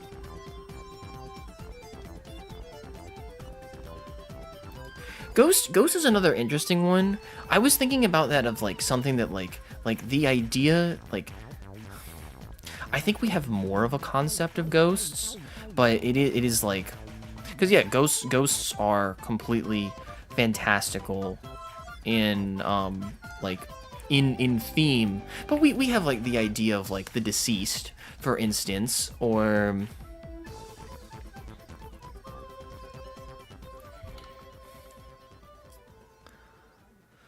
I don't know, yeah, you get fascinating stuff like Phantump in the end.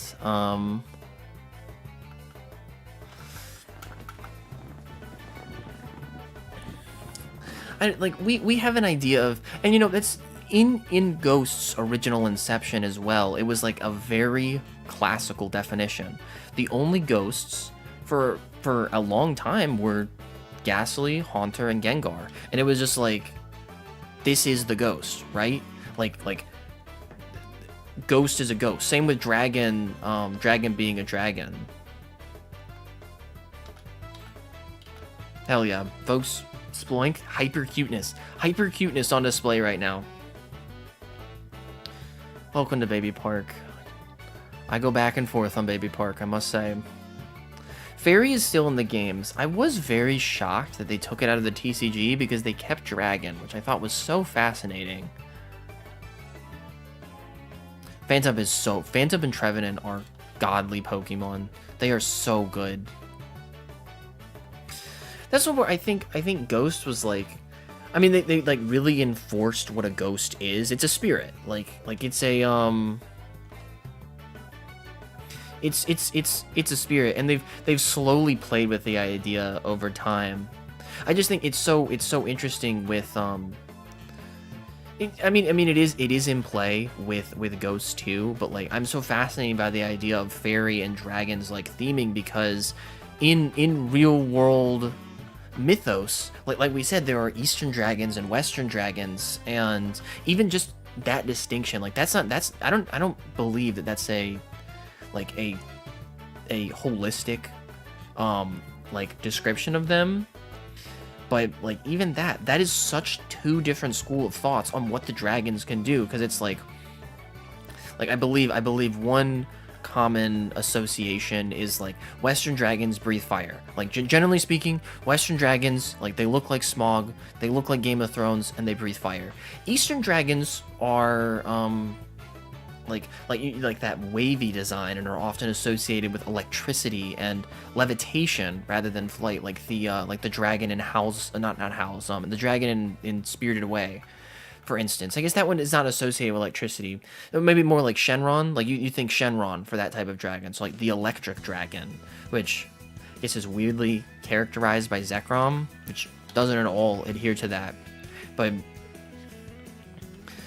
the like those are already two wildly different fields of like philosophy. And then even more so, like when a Pokemon uses the move Dragon Pulse, like what is happening in game? That thought has kept me up at night. Like if I use Dragon Pulse, like what is that? What is a pulse of draconic energy? I can appreciate a flamethrower being, they're throwing flames at me. It's not pretty, but I get it. But Dragon Pulse, Dragon Claw, Dragon Fang, like, what are these things? What's going on? Oh. Leah, you're so sweet. I really appreciate you saying all that.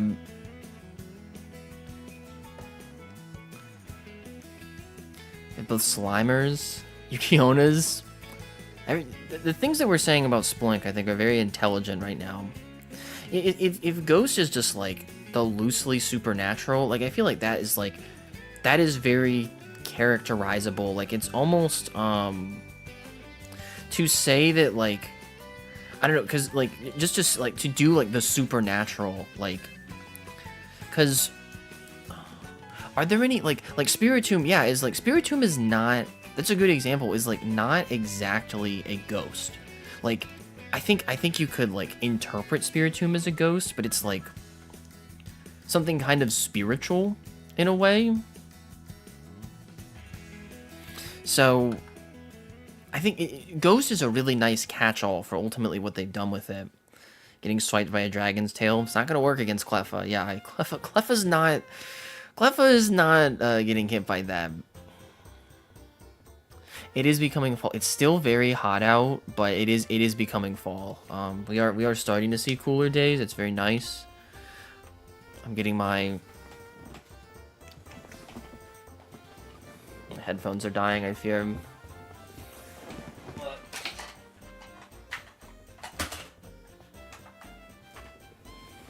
Fortunately, they are USB-C chargeable.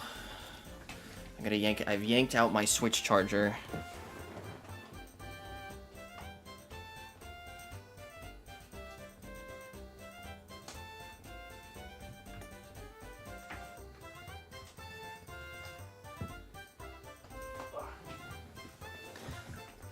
Okay.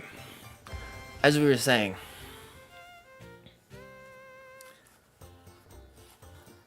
let's get this plugged in here real quick. Okay. As you were saying, yeah, you're right. Like Bayonet is another one. Like Bayonet is Ghost Leave, of course, but it's not strictly a ghost by any means. Did I just use Snort? Okay, so I need to use Rest now, I would say. There's not a lot of Eastern dragons in Pokemon, and you know, Rayquaza's like the beta design for Rayquaza, which I don't think has been officially seen, was like, it was supposed to be white. Like it was, I believe it was going to look almost like very similar to the dragon in Spirited Away. The idea of that like white snaking dragon. About Pokemon just being fascinated by the real world and seeing it reflected and not just the Pokemon. Exactly. Oh my, like, I mean, the feeling goes back and forth, and you get to like kind of I don't know, kind of explore the wonder on both ends. Dragons should have 4 legs. The most popular ones in recent Western media have 2 legs, technically making them wyverns. Oh, and now we're bringing in wyverns. The wyvern fan has entered the chat, which is, yeah, it's a great point. It's a great point.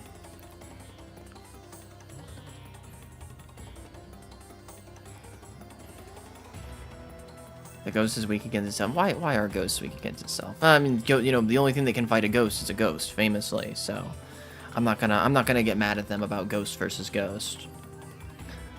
Standard for charging now. I know. USB-C, you are my goat.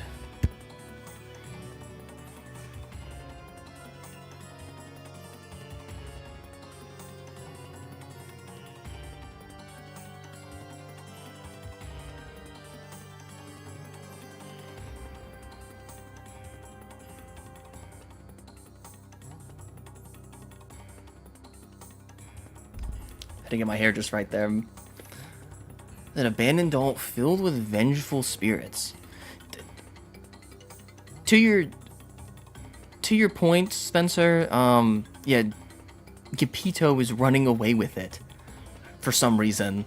Such an interesting group that we have here. Meowie, Sling, and Geppetto.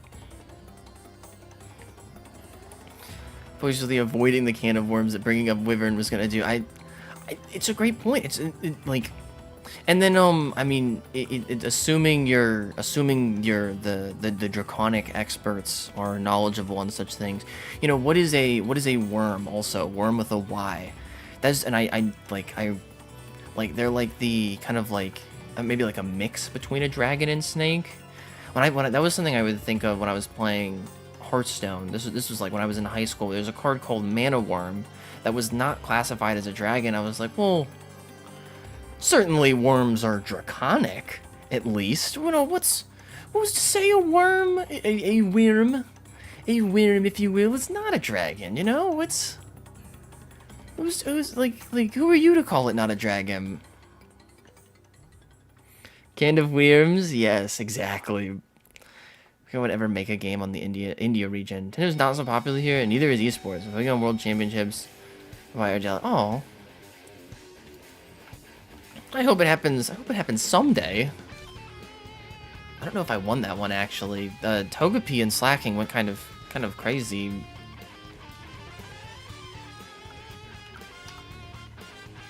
I think that I would hope at least they're like their art direction and like inspiration for regions is like beyond financial decisions like that. And oh god, I was not cute enough, or was I cute enough?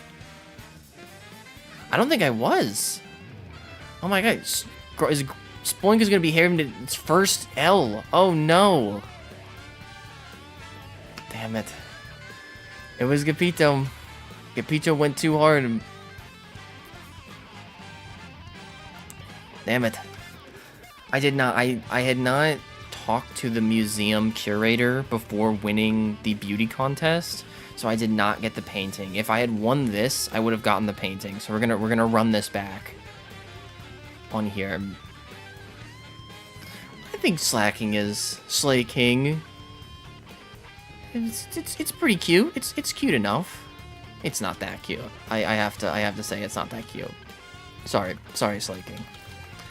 Alright, cuteness.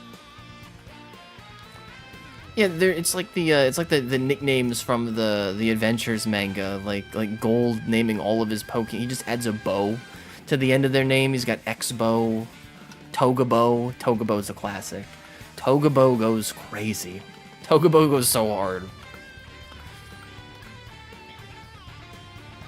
So worms are considered any wingless dragon.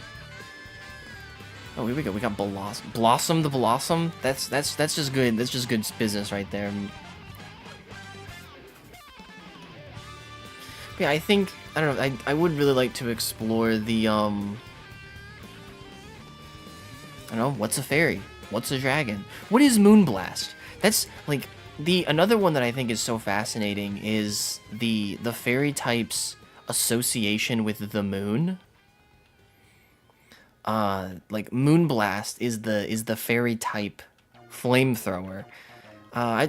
We speak to that. Speak to like Xerneas's connection to the moon. What's the story there?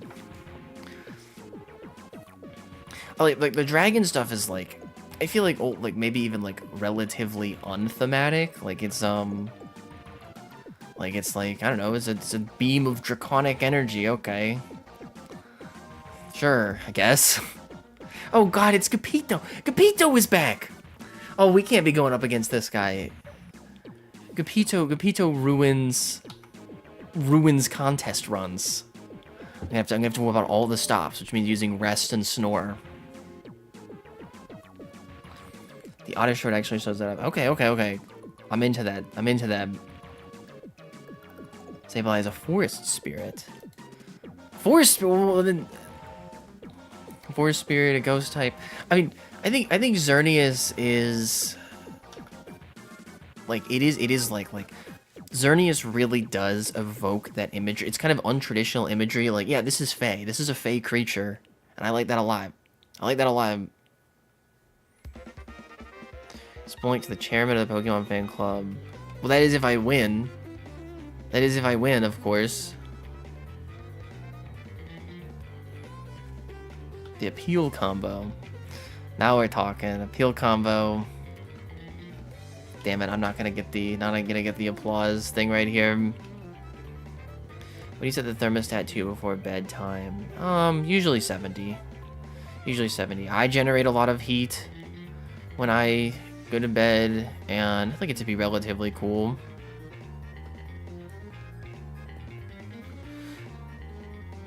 Steel does, for sure.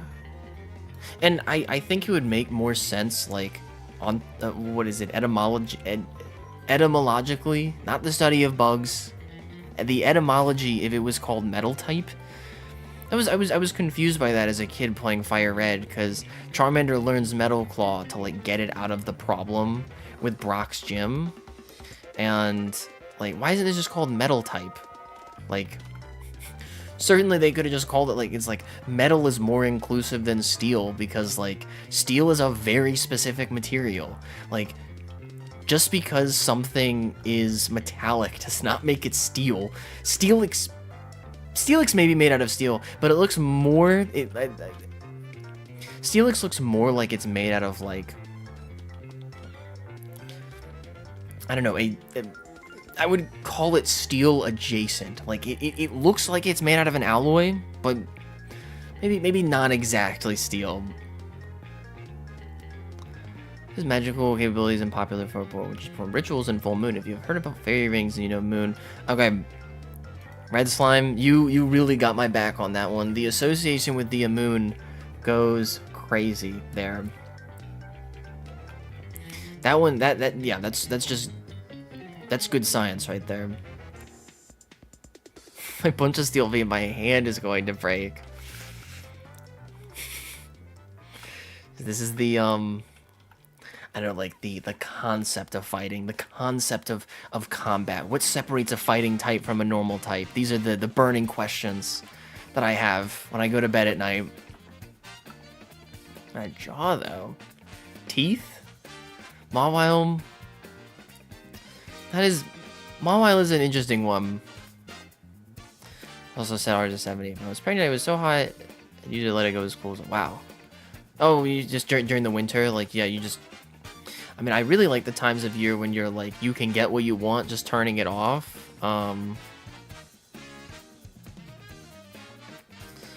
That's probably the best as far as AC usage goes.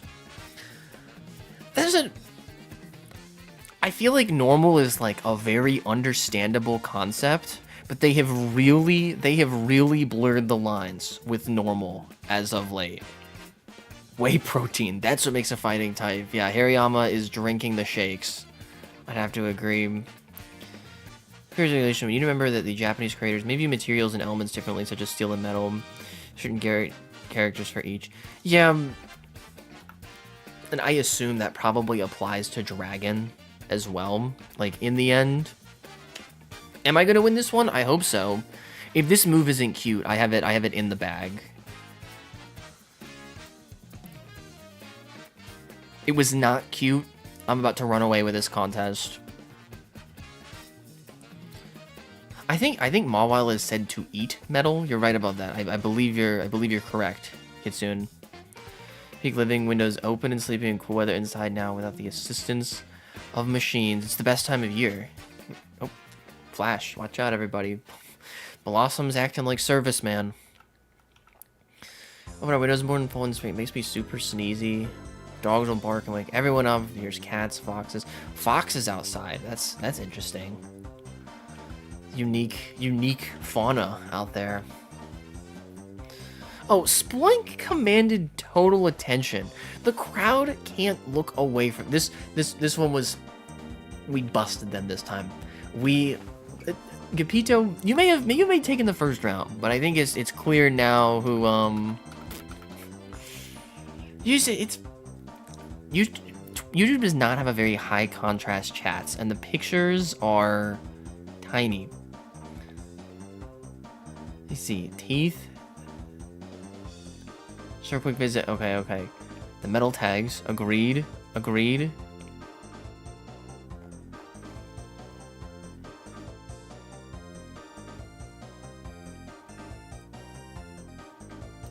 Huge. Thank you. Credit is where credit's due. Smith is absolutely right.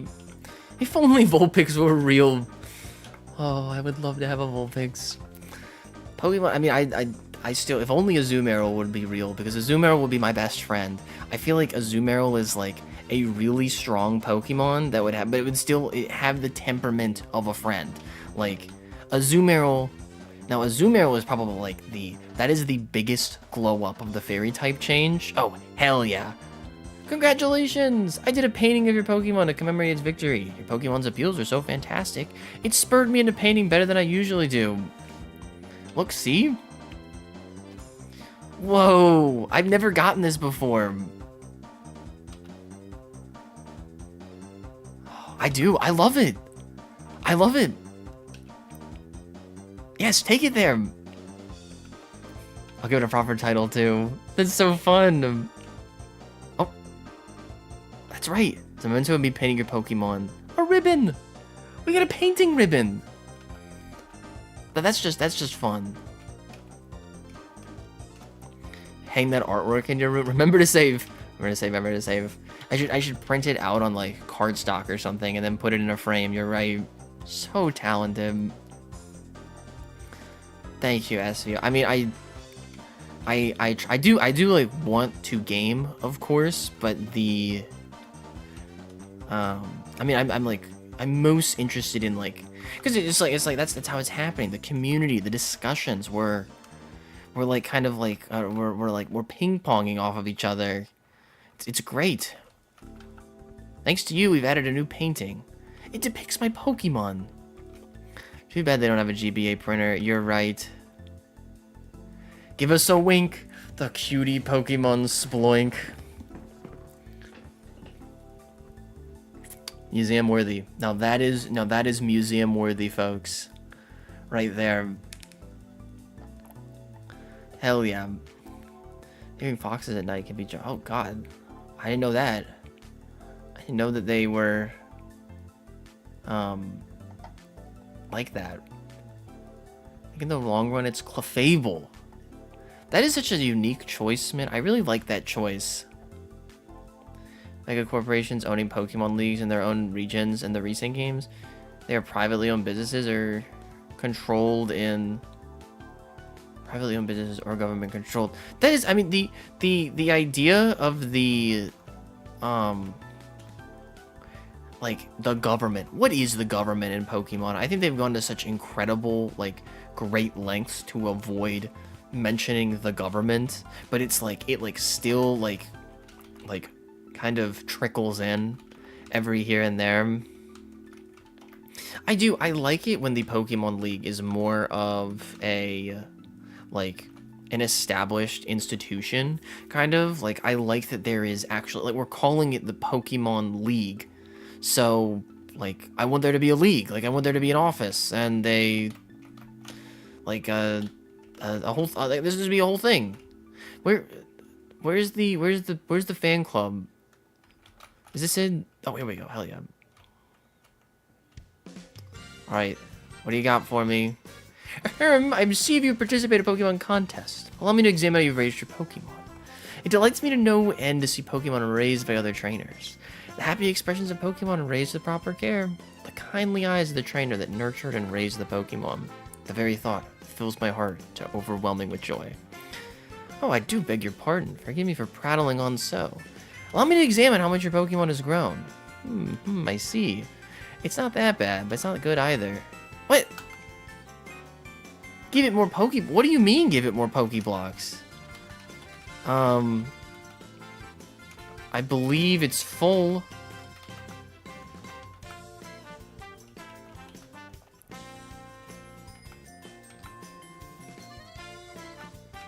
It won't eat anymore. What does this mean? What have I done wrong?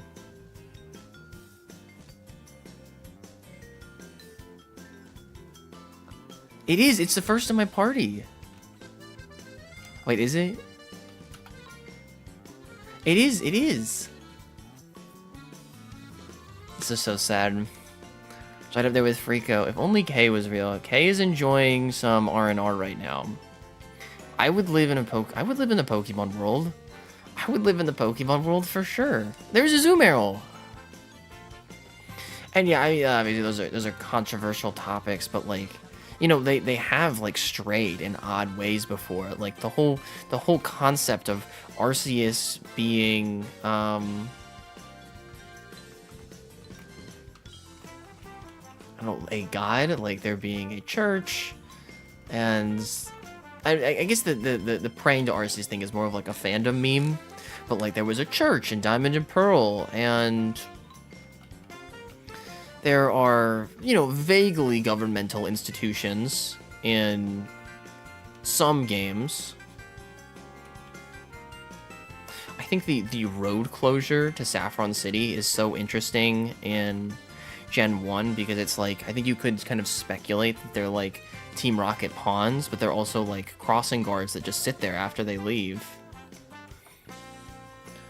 You do scars for each of the contest categories if you show him a Pokemon with the highest contest stat. Oh, well, he's just jealous. I'd say he's just jealous then.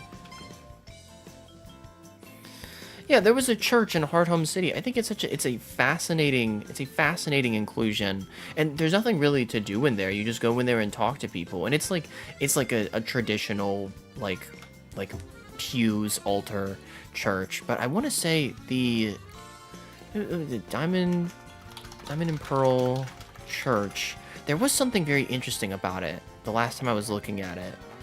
Let's see it. Oh yes,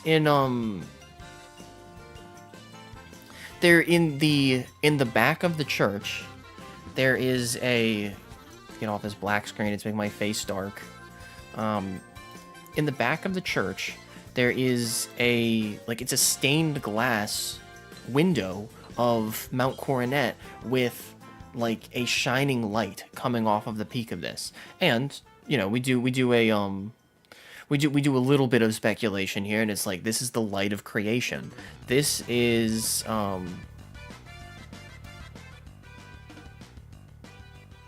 you got it, SVO. I'm happy to adjust that. Turn it down. We'll put it in the -40, -45 range. Hopefully that's better. There's the Mount Coronet up there, and it's I interpret it as the light of creation. I mean, what else is going on up there besides Palkia, Dialga, and Arceus doing their thing, of course. But now, this image, I think, has been recontextualized in that the tribes in Legends Arceus, I mean, they were religious tribes. They had a firm belief in their god, but it was so interesting because like it was like one of them is like, no, obviously the great Sinnoh is time, is the Lord of Time. No, the great Sinnoh is the Lord of Space, and they have these dueling clans because of this. But it's like it was highly religious, and I don't know, it's such an interesting intersection, but even more so that Legends Arceus leaned further into it is the, like, I guess, like, the kicker there, because in Gen 4 it's like, you know, these little hints that it's like, yes, Arceus is the god of creation and is like vaguely referenced in this church, and if you actually can get up and do the flute, I think almost no one was able to do legitimately, at least until BDSP. What are we doing now? I think Smart is the new move. Here, let's do a quick ribbon check.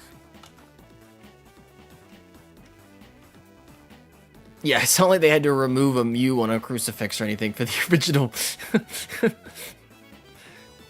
Oh, detective, that is a great point. Yeah, there's no music inside of the church. I didn't even notice that. That's cool.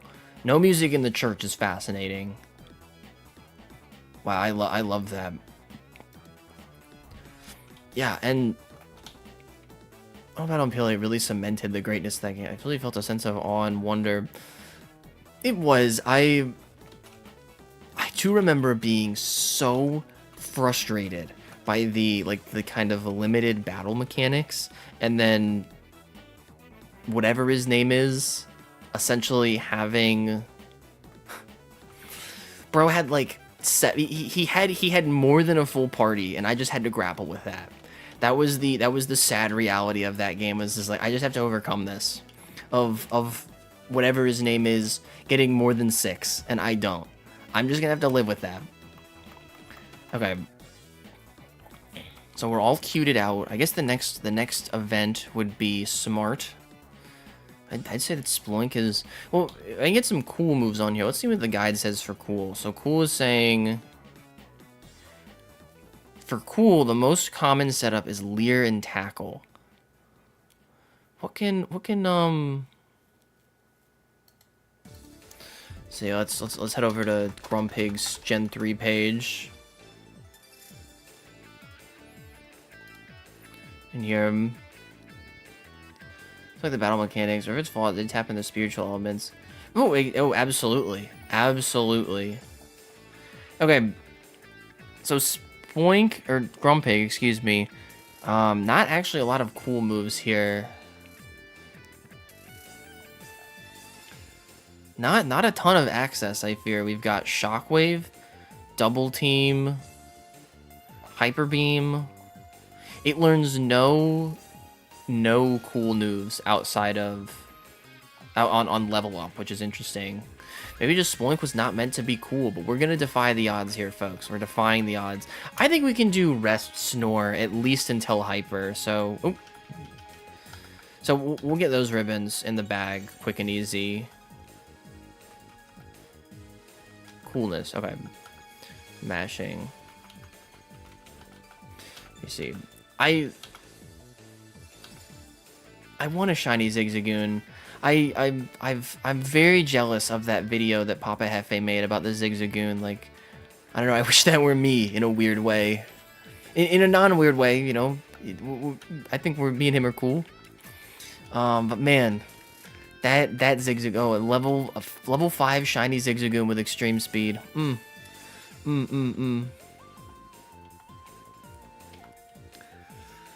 Well, that's the thing, Crow. For some reason, they're beauty. They are those punches are in the beauty category. I did not. I was out most of today. 8F is cool though.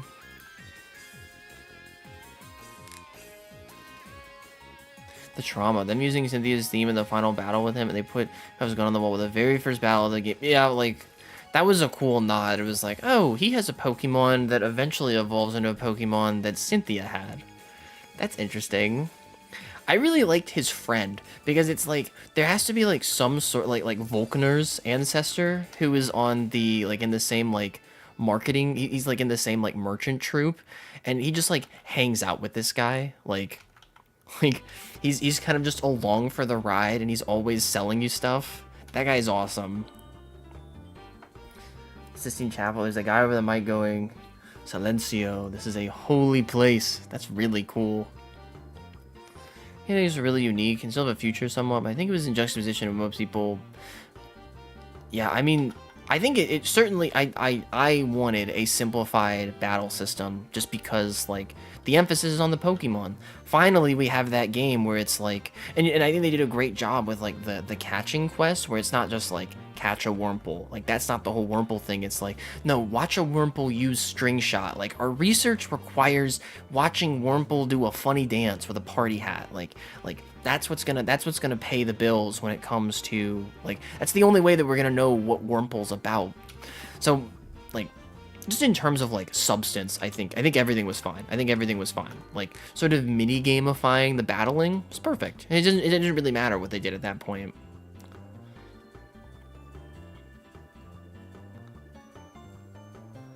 Hey, tough time with PLA's controls for some reason. They didn't click with me like they do in SV. One of these days.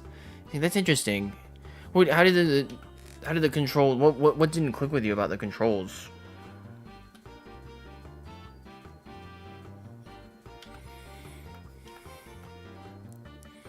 I think the movement sometimes, the movement with all the mounts, like, I did get kind of overwhelmed sometimes, like, balancing movement on the mounts, because you could, like, go through the scroll wheel, kind of them, which,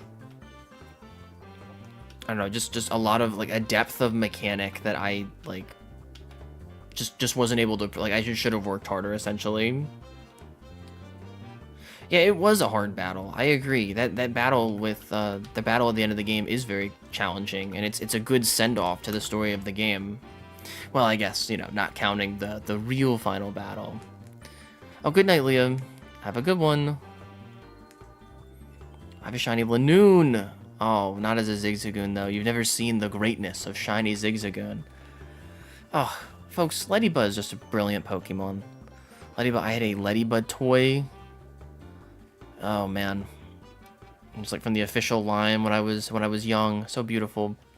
What's the real final battle? Well, I guess heavy spoilers for Legends Arceus. Well, maybe this is one that you should go look up. Actually, in this case, there is a final fight in Legends Arceus, but people are talking about finishing the game. Maybe I don't explain this one. Maybe I stop yapping on this one.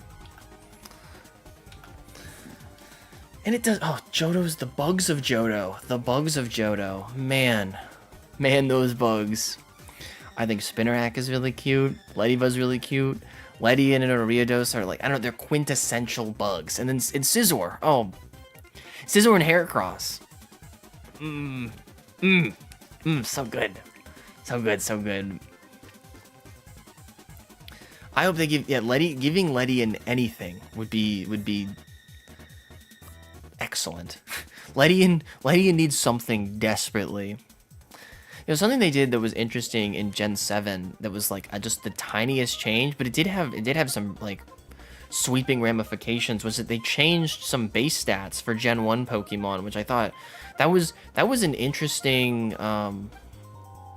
like, Electrode got, like, a base speed increase. Dodrio got some stat buffs. Like, changing base stats like that, like, that's kind of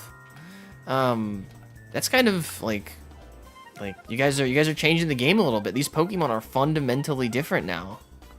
Oh, Fortress, I didn't know about Fortress. That's cool.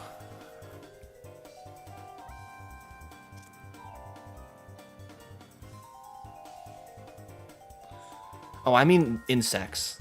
You know, bugs. I love catching bugs, insects. Your entomology, if you will. Oh, Ledian with Eviolite would be so cool. How about your experiences, interest in the Pokemon TCG? Oh, I'm like vaguely into the TCG. The TCG is very fun. I think it has gotten better. I was turned off of the TCG for a period because of Arceus, Dialga, and Palkia. I was the Arceus, Dialga, and Palkia GX kind of left a bad taste in my mouth for the trading card game. Like, it was just, I mean, they knew exactly what they were doing. They printed a chase card that was in every deck for a very long time that, like, I wouldn't say that it, like, ruined the game, but it did create, it was like a meta warping format, the tier 0 of it all. 80 I don't know if ADP is like was tier 0 by the classical definition, but it certainly felt that way. And like I went to locals where it was tier 0, where everybody played ADP, and if you didn't, you were going to lose. And if you don't know what I'm talking about, at the end of the Sun and Moon Pokemon card expansion, there was a set that they started doing tag teams, and the art direction was like, what if Mewtwo teamed up with Mew, and now they have a card together called Mewtwo and Mew, and it's a big theme deck. Like they are they're attacking together, they're partners. And yeah, so ADP, it was one the one guy, Arceus, Dialga, and Palkia, all on one card. Good night, Leah. All on one card, and they had a GX move, which was a special attack you could use once a game. And the attack, when you would use it, it made it so if you did it correctly, it did have like one condition, very easy to satisfy though. If you did it correctly, any Pokemon that you knocked out from here on, you would get an extra prize card for. And the way that the game normally works is when you knock out a Pokemon, you get a prize. So it's like, and you knock out 6 to win. But then they started introducing these special cards, EXs and GXs and Vs and such. These give you 2. So now, they're extra powerful, but they're also more risky. They're more costly. But ADP could turn normal Pokemon. You knock out Charmander, for instance, and you get the prize of 2. And so that's 2 out of 6. Ooh, it was bad. But yes, let me adjust here. Ledian with a little Knight Armor will go crazy. Oh my god. Couldn't foresee that multiple... Yeah... I have a lot of the cards. I have a lot of my favorites still. I guess I could get my binder out and we could look at some. I could try to do some webcam collecting here. I do really like those original like watercolor art from and especially when they would do kind of like the set work, like the pictures, the classic pictures of Pokemon doing things. Like I have a Poliwrath from, I think it's like Sky Ridge, or like it was from one of the Gen 2 sets. It's like Aquapolis or Sky Ridge or something, and it's a Poliwrath that is sitting on the edge of the cliff. It's sitting it's nighttime. It is sitting down on the edge of a cliff, and it's looking up at a crescent moon. And I love it. I love stuff like that. I am enjoying, like, I think they have, I mean, it's good and bad because like they've really leaned into these artistic masterpieces on the card, but there's like, I mean, the prices are getting so out of hand for me, and like I did have to like take a step back a little bit. The art is beautiful. I mean, especially like in, what was it, it was the Eevee, Soaring Skies, is that what it was called? Something Skies in, it was a Gen 8 set, Pokemon, Evolving Skies, where they had special, like, masterpiece cards for all the evolutions. Some of the best Pokemon card art I've ever seen. Like, and the beauty of these cards, I think, is like, you get to, like, these really well done pictures where you just get to see them doing stuff. Like, that's some of the best. That's like these snapshots of the Pokemon world where you just get to see them doing stuff. That's some of the best thing. Like, that's why the cards work. Like, it's nice when you have like the card from like the base set that is just like the on model picture of like Bulbasaur or something, but it's so much more like picturesque and dynamic when it's like Bulbasaur like rinsing off in a waterfall or something, and it's like, oh, this is like, it's a snapshot. I've just stumbled upon a Bulbasaur in its natural habitat. It's wonderful. What are the new Pocket TCG? Not particularly. I think it's a very odd concept And hi, Alex. Hey, Alex. Alex, just seeing you in chat makes me think about the dragon flute. But I digress. I think it's sort of cool. It's odd to me to have like the emphasis be on like these like three-dimensional cards when it's like an object I own. Like the cards are already three-dimensional, kind of. I mean, like I can't jump inside of them with this like AR thing, but like I can hold it in my hand and feel the texture. The textured cards are another thing where it's like when they have like the foil that like it kind of feels like a fingerprint almost. That also really works for me. You know the dragon flute. I think we're all very familiar with the dragon flute at this point. Yeah, and getting to see them have like relationships, even like, you know, and famously some of the most positively received card arts is like from it was like XY Celebrations. This is a Gen 6 card, and there is a Charmander line that is Charmander, Charmeleon, Charizard, and the Charmander card is like a little kid who has clearly just gotten his first Pokemon. Charmeleon card, kid is looking a little bit tougher. He's more adventurous. And then the Charizard card, the kid looks like red, and he's wearing the hat. He's got the jacket on, and they look like two like veteran badasses. And there's this like across pictures dynamicism, like conveyed through three pictures. They tell a story with the evolutions. I mean, if that's not like just poetry, then I don't know what else is. Like a Shine Knight reference.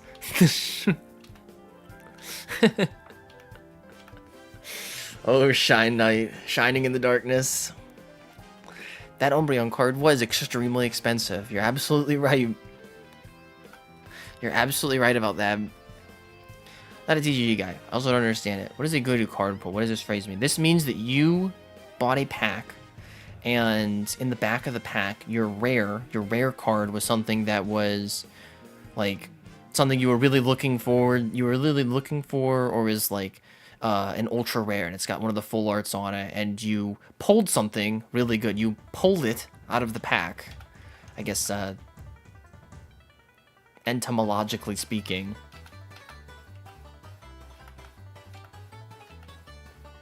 Kubla that's poetry. From am I too poisoned for thinking is that Final Fantasy? That I want to say, is the Ralts one like where like the Ralts grows old, like the woman grows old and the Ralts never leaves her side, kind of thing? I just think words are interesting. Okay. Words are fascinating. That's all. All right, I think I won that one. My appeal didn't go crazy, but the pulse pounding proclamation of the winner. Let me get it is like on the other side of my desk. Let me get my binder here really quick. We can look at some of my cards I still have.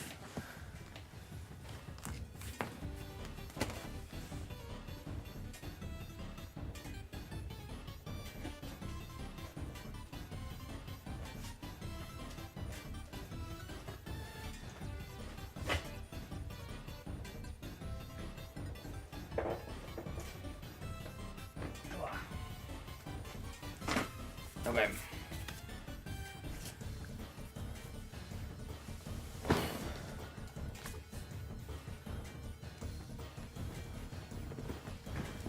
Yes, entomology is bugs. I'm riding the high of a bit from Phineas and Ferb. All the see, and I mean that was the best part, Joe. Like I remember getting, it was I don't think the set lasted very long, but I was very little, and it was like a Team Magma, Team Aqua set, and there were Pokemon in it that were like Team Magma's blank, you know, just like a trainer thing, but this time it's for the teams. And I think that was where I learned about the Pokemon. I'd never seen Walrein before. Team Aqua's Walrein, I was like, oh, this guy, it's a walrus, but it's awesome. Like, I never thought a walrus could be this cool. And then, I think I had seen Rhyhorn before, but I remember being particularly struck by a Rhyhorn art in there. Let me see if I got anything. Okay, folks. All right. This is just a point of pride. But check this out. Can we even get this on the picture? I don't think it's gonna pull very well. The light is not catching here. It is a Frostmoth that I won. I got first place at a league challenge and took home the stamped Frostmoth on there. Got the first one. Really? Oh, that'd be excellent. The Connor would go crazy. I just went and looked it up, and turns out etymology is actually the study of bugs. Here that evolves into Gardevoir and shows a couple going, yes, child of their own. Exactly. Folks, we're in for a sploink sweep. We've done it again. The coolness is going crazy. That was another one. The Delta species, that was where I learned about Salamence. And because there was a theme deck, it was like a Fire Steel Salamence or something. I was like, first, this is already cool, but now it's Fire and Steel? It's like my first impression of it was the Delta Pokemon of it. It was, oh man. Okay, coolness. Splunk sweeping here. Pokemon picture just... Oh, the Espeon, just napping on a roof. It's lovely. It's very expensive. But man, it's just taking a cat nap. And there's like the G-Max. I really like the G-Max Leafeon because it's like on like a hay bale. It's like something to do with a farm. Oh man, I would be jealous too. Pulling Delta Salamence is awesome. Dark Pokemon, light Pokemon. It's just like Karen said. Let me see if I have anything else in here that is really noteworthy. Oh, here is... Okay, this one isn't foil, so I think this one actually will... This one will work to webcam. I can get out of its damn pocket. Here it is. I think the set is called Aquapolis. But see, we have this lovely Poliwrath that's looking up at the moon. And if you look really closely, which this art probably is not mine, you can see up next to the moon, I believe that is Aerodactyl.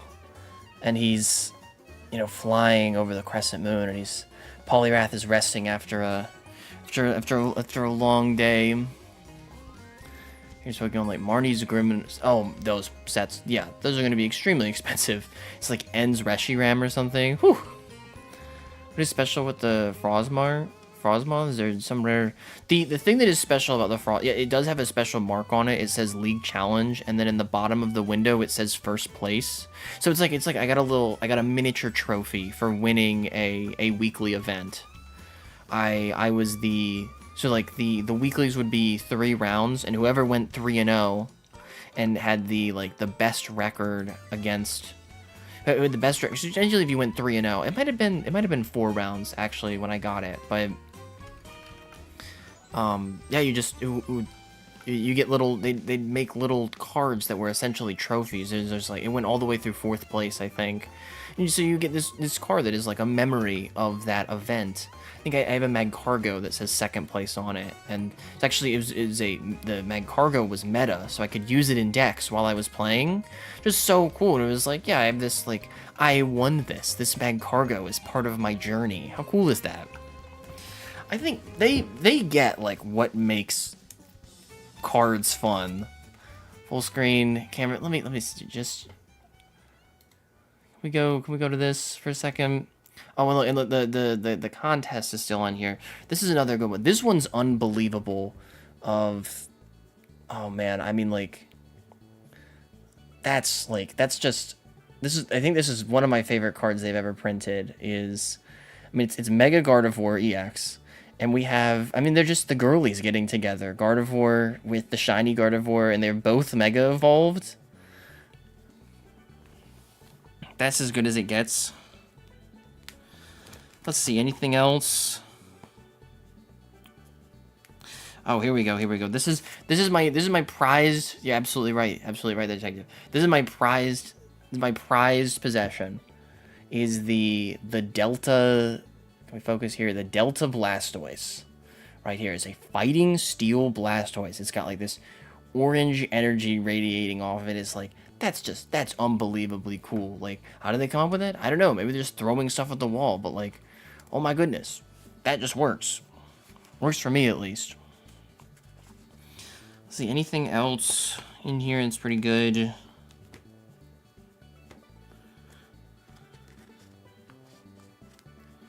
And speaking of the trainer Pokemon, so this they did this a while. I mean, I think they've done this twice before, but this was from the Diamond and Pearl run. I guess technically from the Platinum cards. This is a I thought this card is really interesting because it's a Staraptor that is owned by Dirac, who is one of the Frontier Brains. And it's so interesting to see like kind of an end game character like that represented on like a toy like this. Let's see anything else? It's really good.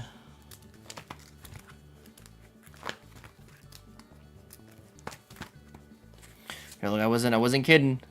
I wasn't kidding. He's my little man.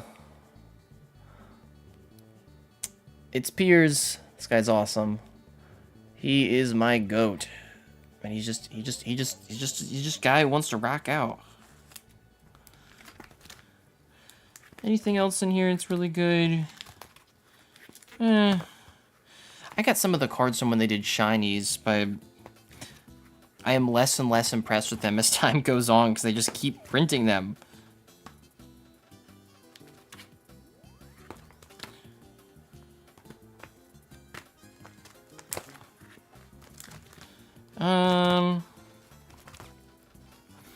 I think that's about, I mean, I've got a lot of, like, EXs and stuff, but that's probably about where, oh, no, wait, but the journey continues. Look at this, so, and I got this card relatively recently, and I'm not really playing the game physically a ton anymore, so I didn't even know that it exists, but it's Piers as a league entrant. He is young, and can the camera, can we get focused here, please? There we go. It's Piers as a kid, and he's young, and he's with a Galarian Lanoon, and he's in the league tournament, which is like, I mean, and that's so like so interesting, especially because like that's not storytelling that you necessarily get in the that's not storytelling you necessarily get in the games, you know? That is, like, kind of a it's like, there's, like, a canonicity to it, because it's a character from the games, but it's, I don't know, maybe it's like fan fiction at least. Like, it's at least fan fiction, like, it's at least official fan fiction, him being a kid in the league with Lanoon, like that, which is just so cool. There's a rock between, yeah, where is Dirac? I hope he's well. Like, I really like... He just has a simple and sweet character design. I think he looks really good. The trainer cards of the flavor text. Oh, yes. So good. So incredibly good. Oh, the appeal combo. Now we're talking. But the cuteness. Snoring is not cute. Has there been a Radiant Spoink yet, though? I fear not. I don't know when they're gonna... I think they need to get with a picture relatively soon. There might have been like a shiny Grumpig card, something like that. Level X. I think I have Giratina level X and Garchomp level X. Snoring could be cute. You're right. Actually, you have realigned my view on cuteness. Snoring could be cute. Snoring absolutely could be cute. I think one thing that was very unusual, I thought, just because they're so averse to doing it, in Legends Arceus was like there was like a character that was specifically a Dirac ancestor, like the person who runs like the clothing store. Or no, wait. Yes, it is. It's the clothing store. The clothing store person is clearly Dirac inspired. It's like, whoa, guys, I thought we weren't referencing the Battle Frontier. I thought like the battle, like that's like we're not gonna talk about that because that's something that we're never doing ever again. But sometimes they're willing to reference it artistically, like Annabelle in Sun and Moon.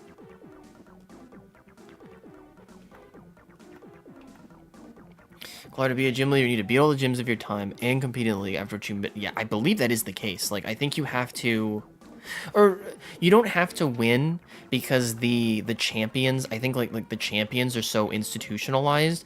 I think you do have to do well in the league though. Like, I think you have to be a top 8 contestant. And, well, actually, no, this is not true. This is not true. Hey, Mudskip.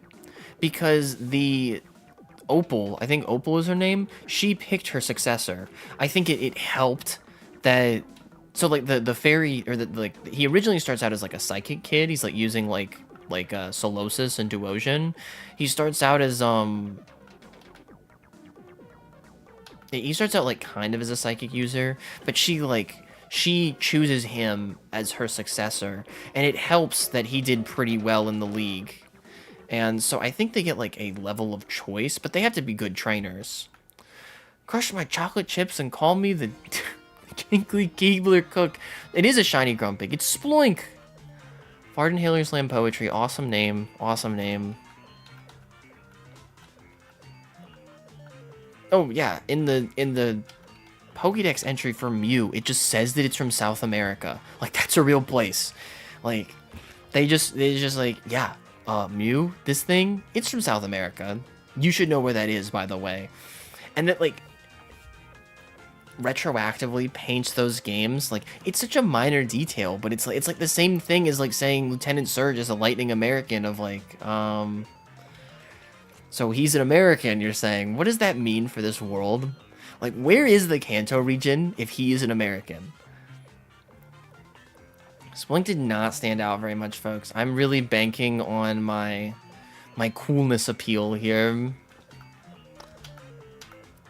Grimsley and Dirac. You think there's a I kind of see there is sort of like a grimness there in both of them. Beat him, Marnie become gym leader.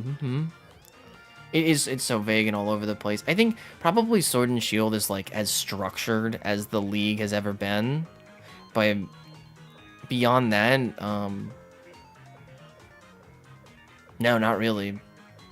Oh, damn it! I needed one more boost, and I was gonna win it by like getting to the bar by the end. I don't know if Rest. I don't know if do you think, can Rest and Snore, like, actually clear all the contests by itself? I don't know if it can, because this is just hyper.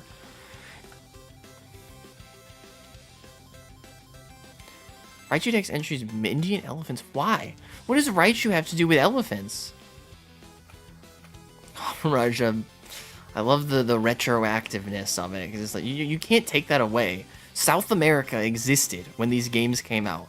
Like, you can't deny that. The game came out and it mentions South America being a place. Like, so no, I don't think you can do away with that. There is, even if it's a strange one, I do think Scarlet and Violet, like,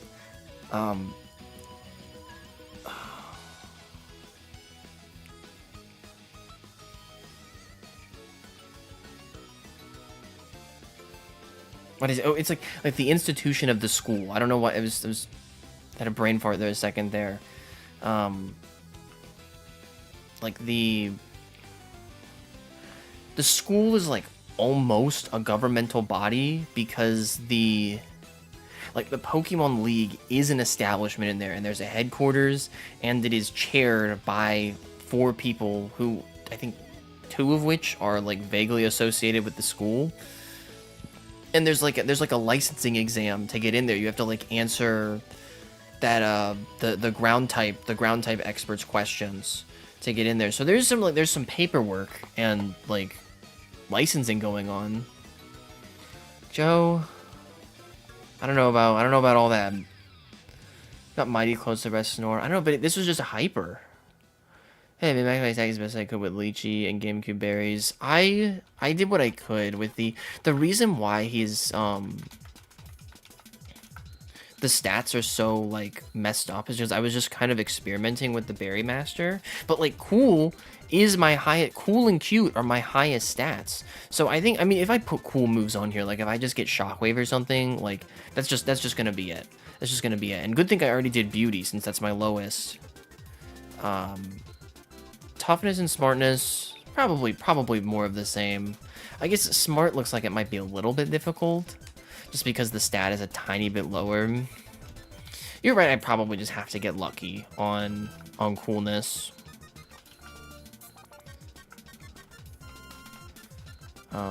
Coolness is normal and super. This is already coming along pretty well. I feel like we could finish this.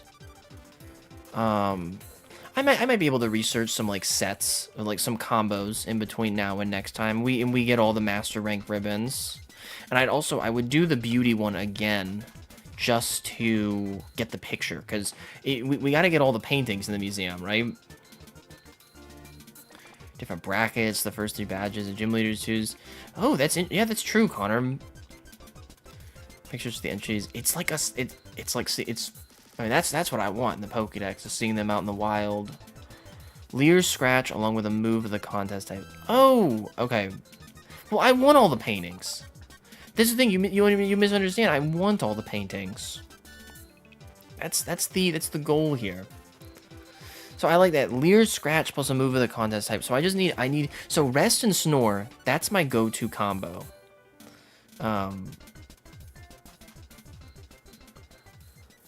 We don't gotta do anything. This is a video game. So rest and snore is gonna be my bread and butter. And good night. And then I like Shockwave or something. Like I just need to get the Shockwave TM, which do I have? Something I have? Yes, I do. Okay, so we have Shockwave. That is a cool move. And then, what is a good tough move we can use? Rain Dance is in here. Torment. I'm sure I haven't used the Torment TM. Well, I don't have it. Okay. I don't have it, though. Let's see, is Bulk Up tough? I don't think you can use Bulk Up. Anyway, that is a great strategy. We're gonna do that. Just need to, the only tough moves it can even learn are Focus Punch, Rain Dance, Torment, and Thief. Those are all that Sploink has access to. So that's what we're gonna set up next time. It's been a good few hours at this point, so I think we're gonna call it for today. I have plans to do this next Tuesday as well, and I don't know how Rain Dance is a tough move. It's really tough. It's really tough to dance in the rain. You're demonstrating a lot of humility by dancing in the rain, I would say. So there you go. We'll be back following Tuesday.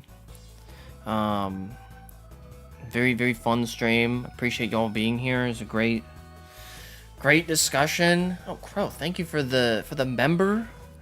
It's huge. Welcome to Big Droomhead. I called it that when I didn't really know how the memberships worked, but this Crow's a Big Droomhead. But we will be back on Tuesday, and we'll continue the Sploink Ribbon Challenge. And as far as new video goes, it will probably be next Friday. Coming Friday. I need to go visit my parents, and then that'll be that. Bye bye.